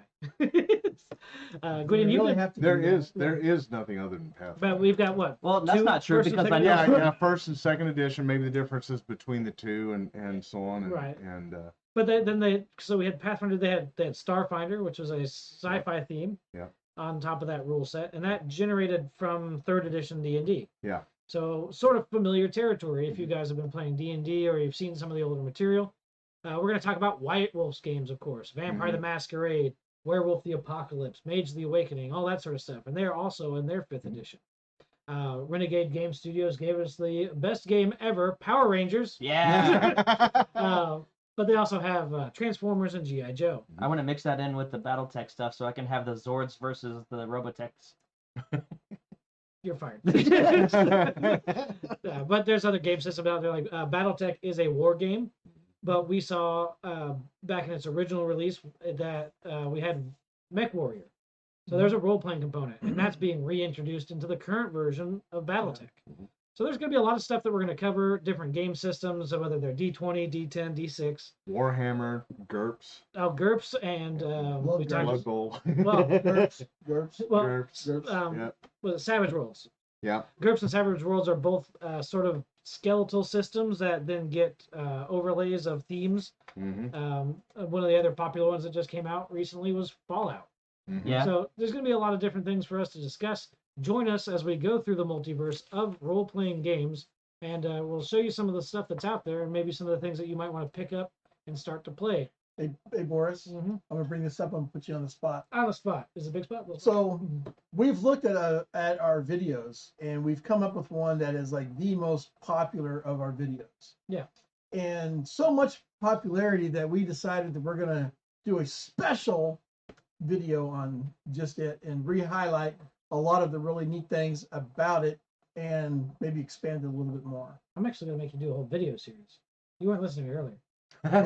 Yeah. You're on the spot now. Next year we're Yeah. gonna have weekly videos. We're gonna have No. weekly videos. So some of our videos that are the top viewed of our meager little And channel, quite to our surprise, actually. quite to our surprise, deal with the second edition of D&D. Yeah. In fact, is it our most or So, second most well, is the cleric, second edition cleric. Well, that one in, exploded really in quickly. terms of Yeah. actual views, second edition cleric had a lot of interest, probably because that class is handled a lot differently in the second edition as opposed to 5th edition. That's true. So if you're a 5e player and you've been invited to join a 2e game, that's a class you almost need to have in a party in a 2e game, and they Yes. function quite a lot differently than what you might expect to see from a 5e variant. And have my wife play the cleric so she can go into your temple and go onto the graveyard and go consecrate, ruin- and just ruin the ruin it. entire campaign. Ruin So, it. yeah. Yeah, well, that's you and Carrie Crown over there. I with see you're Pathfinder. undead. Blah, blah, blah, blah, blah. Yeah, for sure. Can't get me. Is undead over there? I think I have. Let's see. Destroy undead. Just All of them. I've got that right All of here. it. We were excited and surprised to find that there's a lot of second edition Dungeons and Dragons players, and so we're gonna have Troy go through some second edition material, and we're gonna really dive a little deeper because when we talked about it before, it was in the context of Through the Realms. Yeah, Yeah. we So were just we- kind of skimming through a lot of the highlights of Yeah. the systems and the character classes and how they changed. We wanted to present it for people that had never seen it before. Yeah. And so we're going to spend a little bit more time on it. And hopefully, if you're getting into it for the first time, give you a little bit more to go on. And we can just share our love of the game. And first and second editions really where Troy spends all his time gaming. So Leave us questions. Leave us what you want to know, what you want to find out. Give us suggestions and so on like that. Because like in our roundtables, you drive the conversation. So we have an outline that we'll follow, Mostly. Really? Well, kind of, sort of. this guy. What's what's an outline? Yeah. But we rely on you. We beg you. We'd love to hear from you. And if you'll get a hold of us on Discord or through the emails on griffskeep.us Or leave a comment. Well, I want to be a GM.com. You know, Well, there's so many it's places to get a hold of us. social at griffonskeep.us Yeah. if you want to send an email directly. That way we know what your questions are about second edition, about particular classes in second edition. About the multiverse. Always just coming hit up us up on next the year. Discord. Yeah. Well, So- fine. You guys are gonna plug email address. Let me do mine. ThePlanescapeGuy@gmail. GwydiongGM@gmail.com. That's a lot of G's. All right. Well, so Oh, gee. good luck with the spam there. That's fine. But I'm sending one right now. Yeah. But yeah, we're gonna spend some time next year also on some made for YouTube content. Some things that are out there going to be a little bit more topical, as we find. We've had a couple years now of doing this where we've had some questions that we keep getting asked. So we're gonna make sure that answers are out there for people, and we're gonna talk a little bit about second edition, and then focus on the multiverse of role playing games as we go through our Twitch podcasts next year. And some of our shorter videos that we did seem to be very popular.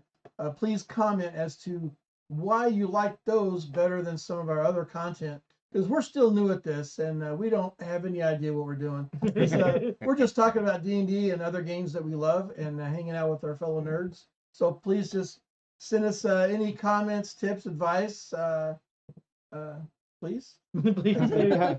We appreciate all the input and feedback. Our big goal here is Yes. to help support the community. Getting into this hobby is not always straightforward. We're here to help.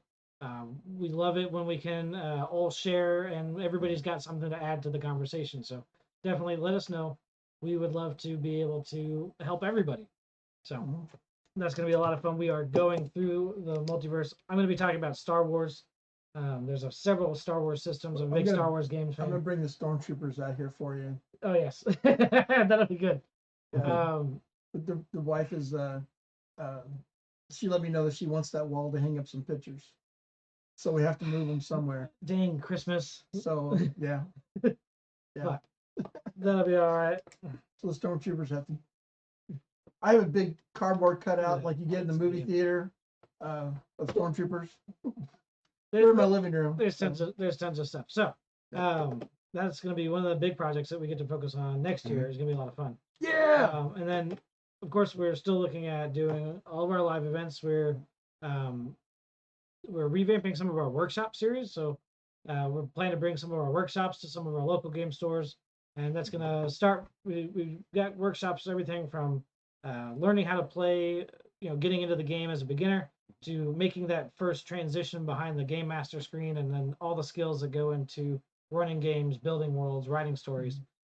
We're going to be excited to be able to do that, as we've got players in the area that have been in the hobby for a little bit that are seeking to improve their skills and build their games. And we're going to do what we can to help them with that.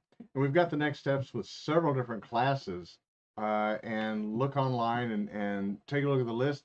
Let us know what you'd like to do, which one you'd like to take, and what time you have available, what days, and so on like this. Because if we can fill a class with as little as 6 to 10 people, I mean, we'll hold it. And some of the classes require 7 people.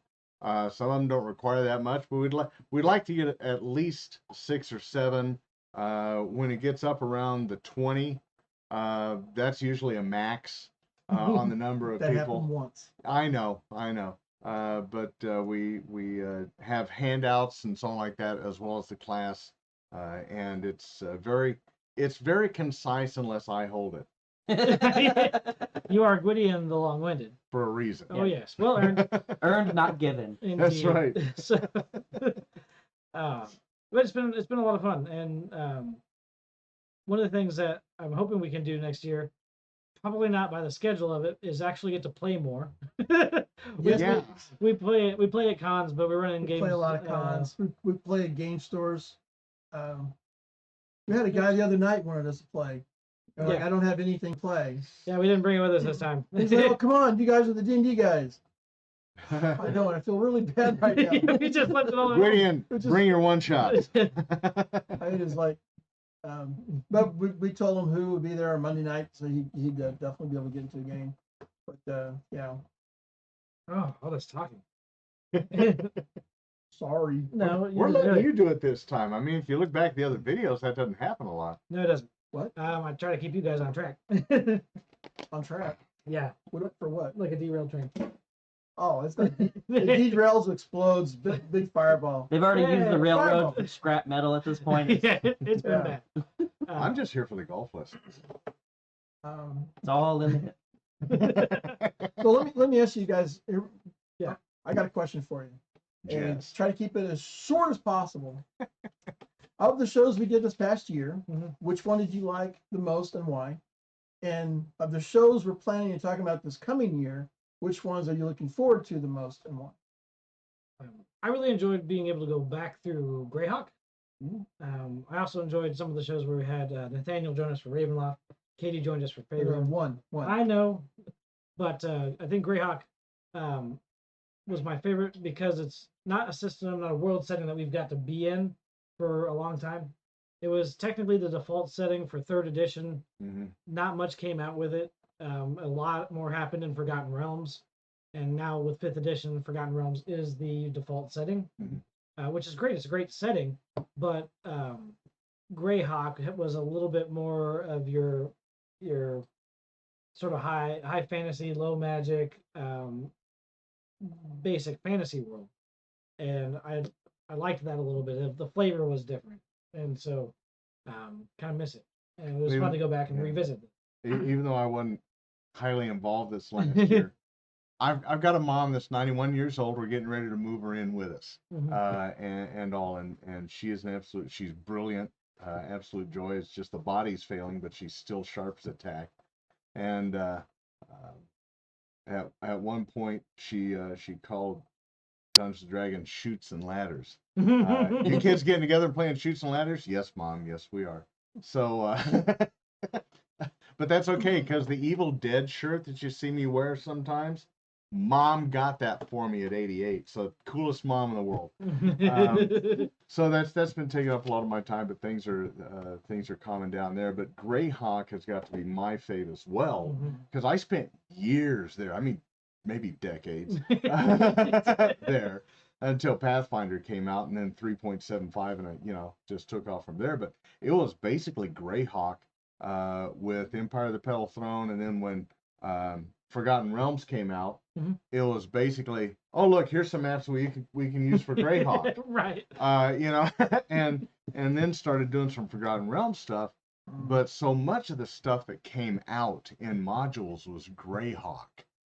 Even the fighter challenges, Fighter Challenge 1 and 2, and so on. I have Fighter Challenge and Thief Challenge. Yes, and Greyhawk, so I think I've got Fighter Challenge 1 and 2 for sale right now. So anyway, I got 50 years worth of stuff, dudes. So anyway, you're getting close. But no, Greyhawk's just a soft spot. And just the coverage that was done. Good episode. I enjoyed Dark Sun because I love Conan the Barbarian. Who? Arnold Schwarzenegger. Yeah, Through the Realms is really interesting because it's not even stuff like you have one of the boxes still in the plastic. The Mysterio? Yeah. Yeah. And so we'd never really been in those world settings. So it's neat to be able to learn and read those. Yeah. And stuff. If you notice, I have one box set that's been opened. Yeah, and, one that's not. And it was played, kind of. And I forget who we were playing with. But the way that it's set up, I don't want to say it's childish, but it's definitely set up as for a younger audience. Well, Yeah. it did have that feel of being You go more into of your basic you fairy have tale sort of. You have a CD that is a soundtrack. I'll go to room 1. You play 1 on the CD, and it tells you your intro and sound effects and everything. It wasn't interesting. The product is interesting because at that point in TSR they were trying to do more media stuff. Yes. And if it had succeeded, we would have seen that from all of their products. Yeah. We did get a cool thing for the Mimir with Planescape. Yes. So if you guys haven't seen that, check out the Mimir. You can find that on YouTube. 41 tracks of really crazy, cool stuff. From Find me at a live event. I always have copies of it with me. I'm glad to give it to you. Just say, I like Planescape, and I'll give you one. But as far as stuff that's coming up this coming year, It's coming here. I'm going to be really excited to get into Vampire the Masquerade because they've changed the World of Darkness, the White Wolf stuff quite a lot from where it used to be. Even in fourth edition was kind of cool. It used to be that every vampire basically knew that Cain was the progenitor, and the story didn't really have much mystery around it. In fourth edition, they changed it so that different clans had different beliefs regarding who the one progenitor was, the first vampire, or who their progenitor was. So like, oh no, our bloodline's from Dracula. Like, do you know that? Well, we say it is. And some of the other stuff was cool because the Ventrue are sort of the stuffy jerks. We all hate those stuffy jerks. Well, they made their cousin bloodline the Malkavians, who are cursed with insanity. So the stuffy jerks, their skeleton in the closet is that they're cousins to the crazy people. So there were some interesting things that have happened within the lore. That's sort of been retconned with the fifth edition of the game, but it's still got a very gritty setup to it. It's very neat. The way it plays is a lot different. The back in my day, Yeah. When I played White Wolf, I always played a vampire. The Masquerade. Werewolf. Werewolf. Yeah. Because we killed vampires. We gang up on them. Well, We'd find one lone vampire walking down the hall and just ah. What's interesting is that back when you're talking about it was in its second edition, Yeah. and there were way more LARP games Yeah, we for played vampire it. than We played it these- live action. Yeah. At Visioncon several years back, and it was a lot of fun. Yeah, and I haven't seen that come up, but it was interesting to see that rules system adapted to a LARP. And you guys you ran as a pack. You were a wolf pack. And We you'd go ran as a through pack. And it was Down the halls of the hotel. You actually ruined the game for everybody, which is great. We Good job. yeah, that year. Well, I think that's called winning. As a Well, werewolf, it is because the vampires they couldn't do anything. We broke the game twice that year. And Not once, but twice. twice. So the first time we broke it as a wolf pack, we actually killed too many leaders of the vampires, Mhm. and they had to stop the game and just bring some of them back to life. And then they got mad at us and shook their finger at us. And it's like, quit it. Because we were killing too many of them. They actually kicked several people out of the game. Mhm. And then later, we didn't do this. Somebody had killed somebody, and they got this player to actually go around to the back of the hotel and climbed in the dumpster of the hotel, Yeah, and he was hanging out there. I remember he's literally standing there in his He's black standing trench there. coat smoking because he's a dead body. He's a dead body in the dumpster. Yeah. So somebody that worked at the hotel had to throw stuff away, like Yeah. they would have to. And he's throwing stuff away, and this guy's standing there. Yeah. And he's like, what are you doing, man? Yeah. He says, well, I'm a body, and I'm in the dumpster. And the guy says, okay. So the guy that worked at the hotel went back into the hotel and told his boss, Mhm. there's a body in the dumpster. Red flag. The cops were called, and they came out, and Yeah. they don't have a sense of humor. No, they didn't. So the game, once again, everybody got in trouble, but it was hilarious. So Because, we was young back then, and golly, that was a couple years ago. So if you want to elevate your game in the real world, have your friends stand in trash cans. You know you're doing it right when the cops show up. when it Yeah, comes, maybe that's not, right. but- Yeah. Anyway, particularly for the World of Darkness, there's been several games that have come out recently for it as well. So Masquerade Bloodlines was built on the Half-Life engine, really well executed as far as it gets into vampire society and the things that go bump in the night and playing a vampire character was really good. Recently played through Swan Song, which was neat. You end up in a Red Alert event in I think it was Boston. I forget the city because the prince pissed me off and I stopped paying attention when they were telling me what was going on. That's usually how it happens, right? Wow. I never trusted a guy with an X in his name. Pretty much. But one of the things I really like around it is that they have a great focus on storytelling because combat in those games is just outright deadly, particularly when you're up against a werewolf, not even in full wolf form. Oh, yeah. Damn. So the storytelling aspects I draw a lot of inspiration. They've got a great amount of guidance for how to pace and tell a story. Why do you smell like a wet dog? Dun, dun, dun. Oh, you like that? But so that's the one I'm looking forward to. It's going to Okay. be a lot of fun to sort of explore that because it's a game system and a setting that's been around. Like I said, it's in its 5th edition. It's I think 25 years or so. It's yeah. And it's a D10 base, so it's a different sort of die setup than you'd see also.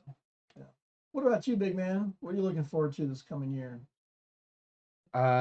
Being with you guys more, seeing more of you, hanging Aw. out, talking to you folks. I'm looking forward to getting more questions. I'm looking forward to getting more people involved, more people on Discord, more people connected to us so we can help more people. I'm looking forward to that. Running classes at the shops. We love metagames. They're really loud. It's kind of hard to run a class there because everybody's having an absolute insane amount of fun, and that's just the genre there.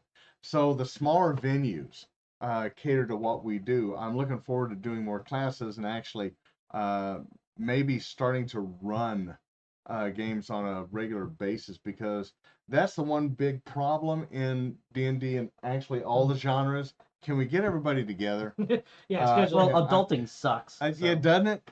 But if I set aside a time just to have open to play, and it's like, okay, yeah, I can be there this day, on this week, and so on like that, and find something like that, then it doesn't matter who shows up because I use pre-gens. But doing more classes, doing more playing, and helping more people is what I'm really looking forward to. What we have here is going to be exciting. It's going to be informative. It's going to be fun. It's going to be a lot of areas I don't play. So Gwydion is not looking forward to doing Pathfinder. So we're going to bring in somebody. Have somebody else. Yeah, You can mention that once. We'll just take their word off. I screwed You up. guys are filming that when? We All love right, I'm you. going somewhere else. We love you, Gwydion. Now leave. I screwed up. You don't know anything about Savage Worlds? You gotta go. So Yeah, it's gonna be a lot of fun. there's we can get into all something that too. I'm working with right now. They got their 3rd book out that I need to really go over, and I need to learn, and I want to bring into next year. There is a Christian-based D&D game called the Holy Lands. You've talked about that before. And I've got it. I've got to get the 3rd book. I want to read up on it, and it'll probably be later in the year. But I want us to get together and play it and take a look at it and see what it's like. Because again, there's articles online, Christian defense of D&D, because it's actually the players who are good guys going after bad guys. There's in the satanic panic of the 80s and so on like this has been debunked. And one of my favorite memes is Satan standing with a player's manual and a dungeon master guide, and he's going, wait a minute, this isn't about me, this is math.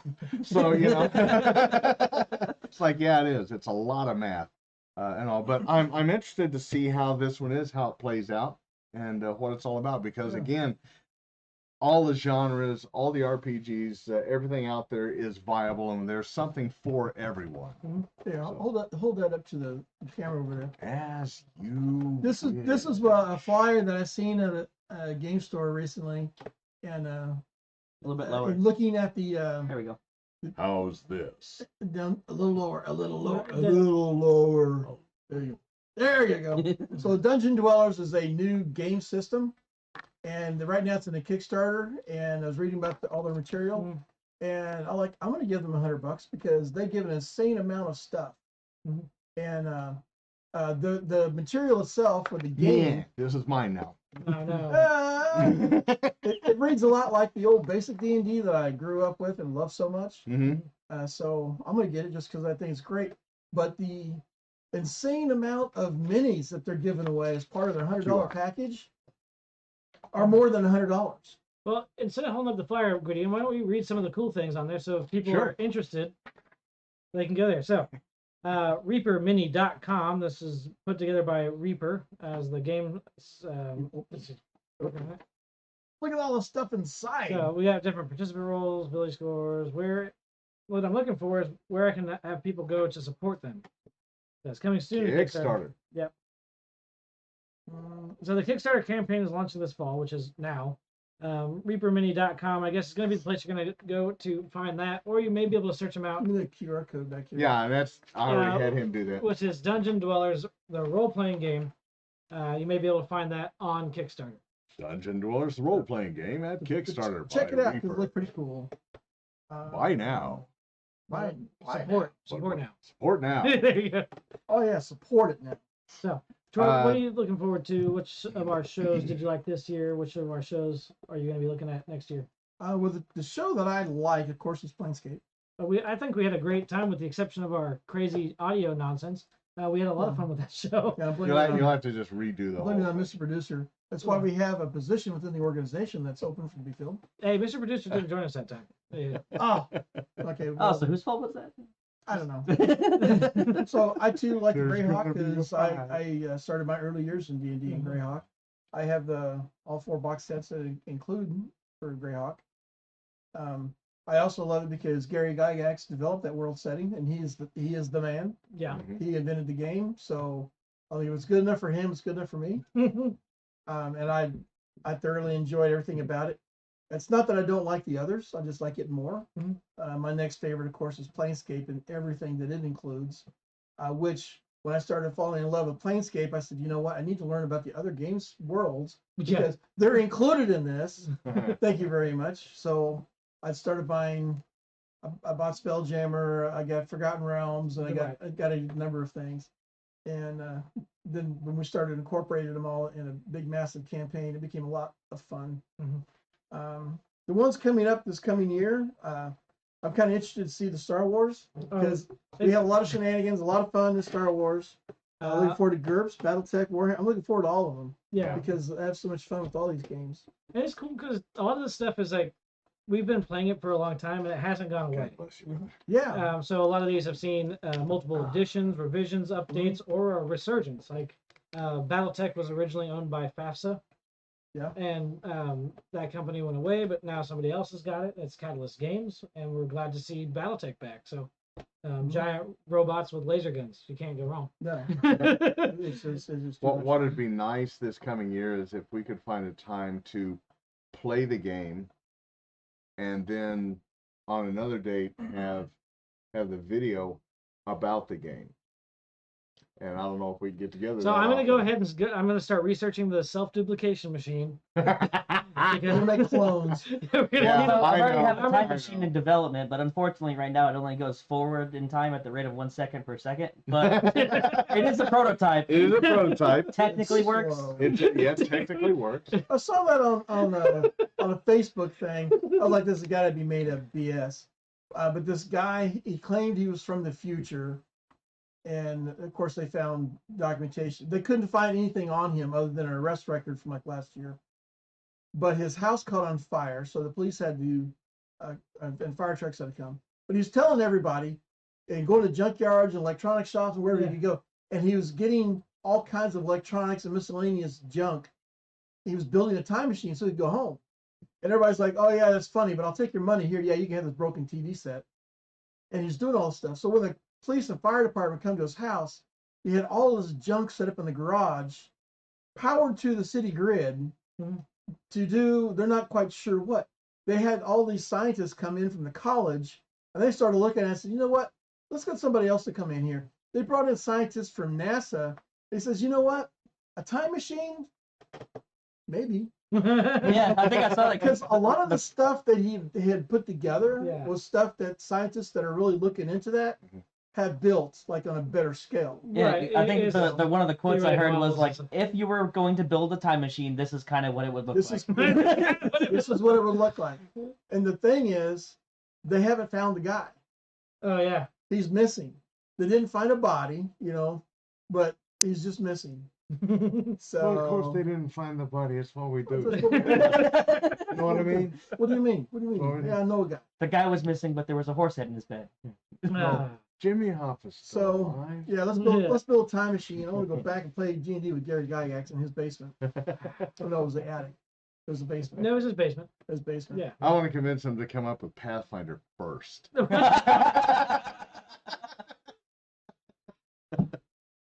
Man. Had to be said. Wait a minute. So if you made Pathfinder first, and then you got the third They're edition, just a Pathfinder would become first edition D&D. Yeah, and we go up from there. You can have Planescape now. Yeah, but then Gwydion, then the copy of Pathfinder that you have would look like it's counterfeit. I'm this okay ain't with that. real. This ain't real. You're not. I still real. got Pathfinder beta book over there, Yeah. Oh, really? The beta. right there. Right behind you. Something behind you. Ah, Oh, that's nice. had a lot of fun. We hope you guys are all having fun out there with your games and stuff. Ms. Bruce, have you had any questions or anybody checking in with us? No, That's how it goes. Unfortunately. it's all quiet on the Eastern Front. I will take a time to mention that I did say a Twitch show. We're planning actually to move this podcast to our platform on YouTube.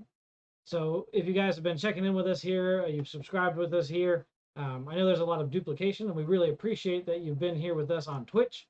We're going to try to cut down on the number of platforms we have to manage since there's just a few of us.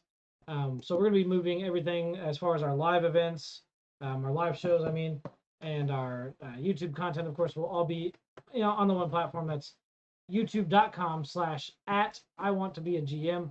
You'll be able to find all of our videos and live events and things over there in the coming year. So Yes. just trying to cut down on the work we have to do. But we've also got some other things that we're looking at. We're going to be upgrading the studio. We've got new light setup coming, so it'll be a lot of fun. We're getting a new camera. 4 of them. But And we're gonna eat Or- it, and we're gonna eat a dolphin. No, we're gonna pet a dolphin. Live. Live. On camera. And we're gonna change the background behind us. I'm Yeah, probably going to yeah. get a prescription for some sort of antipsychotic for these guys. I have some. You want some? Fireball. Oh! That's pretty good. So, I guess we've covered everything we've done this year, everything we're looking forward to next year. So Yeah. we just have to see everybody out there, right? Yeah, Tremendicon, Visioncon, Geek Miss, come on out. Yeah, we're looking forward to you. We're looking forward to a Discord. Looking forward to input, a relationship between you and us. I want to be a GM.com, Facebook, Twitch. Just this year, For the rest of the Discord, and for the rest of the year, Discord and YouTube, griffinskeep.us. Get a hold of us there. We need you in our life because that's what drives our lives. Yeah. And we love it. We love to see you. We'd love to help you. And we get ideas from you. I mean, it goes both ways. That's the great part about it, is the community, the D&D community and the RPG world community is so helpful with each other. Borris and I have had the fantastic opportunity in Awestruck actually meeting some of our fans that from was YouTube. That was one of the on oddest Discord. things was so we've got a gentleman who joined us from Australia, and that was Yeah. awesome. He found us on YouTube. But finding a local player that recognized us while we're out to dinner is probably the weirdest experience I've ever had. Found his Because family. all we ever do is we're just here to talk about D&D and help people play a game. Yeah. And so he's like, Don't you guys have a YouTube? And we're like, yeah. Troy and I were having a meeting. We're talking about some of the things that were coming up before we got to the end of the year, and he'd overheard us talking, and I'm like, that was strange. But that's Matt and his family. He's joined us for several events. Thank you very much, Matt. He's an excellent game master. He was actually a teacher, runs a game for his family, and runs a game for his For students. school. So Yeah. more power Very to him. He cool. teaches, I believe it's history, but I'm probably wrong. It'd be funnier if he was a math teacher. More apropos. Guess what? We're doing 2nd edition. Welcome to THACO. It's on the Victor. You kids don't know how easy you got it. We had Fatco both ways uphill in the snow. That's right. And That's nobody knew if we hit anything or not. Oh, nobody knew. If John the Baptist has 6 apples and he eats 2, how many does he have? 0, because the orc stole it all. That's right. That's right. I'm gonna cast fireball. Somebody hand me that box of 6 ciders. Yeah, so that was a lot of fun. But we're gonna be out at more events, so we just got to see Yeah. everybody and hope that your games are going well. We hope that you join us, Yeah. and if if you're an experienced game master, we hope that you offer your help to those that are coming up behind you.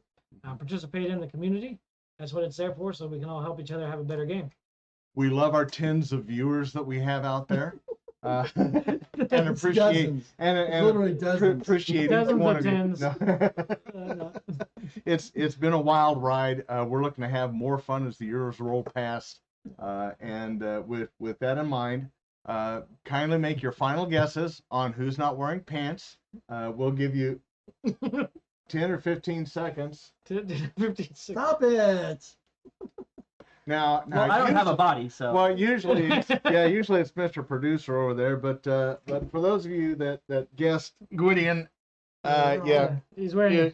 you're right. He's You're wearing right. shorts today. It's me, and there are city ordinances against me showing my legs out in public because of traffic hazards.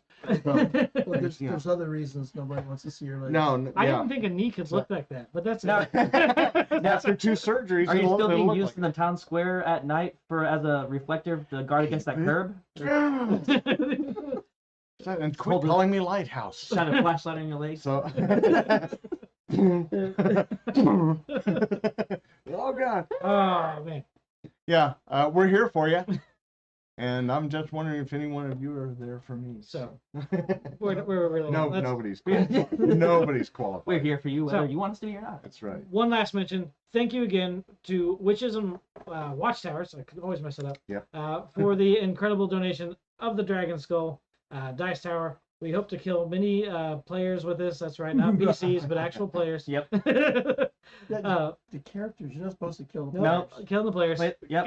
Kill- New and Ninja Street D&D and players. RPGs are not the GM versus the That players. judge I'm was sorry. very clear on that. Yeah. The characters, not the players. Anyway, this is an incredible piece, and if you want to add one to your collection, head over to Etsy, Witches and Watchtowers.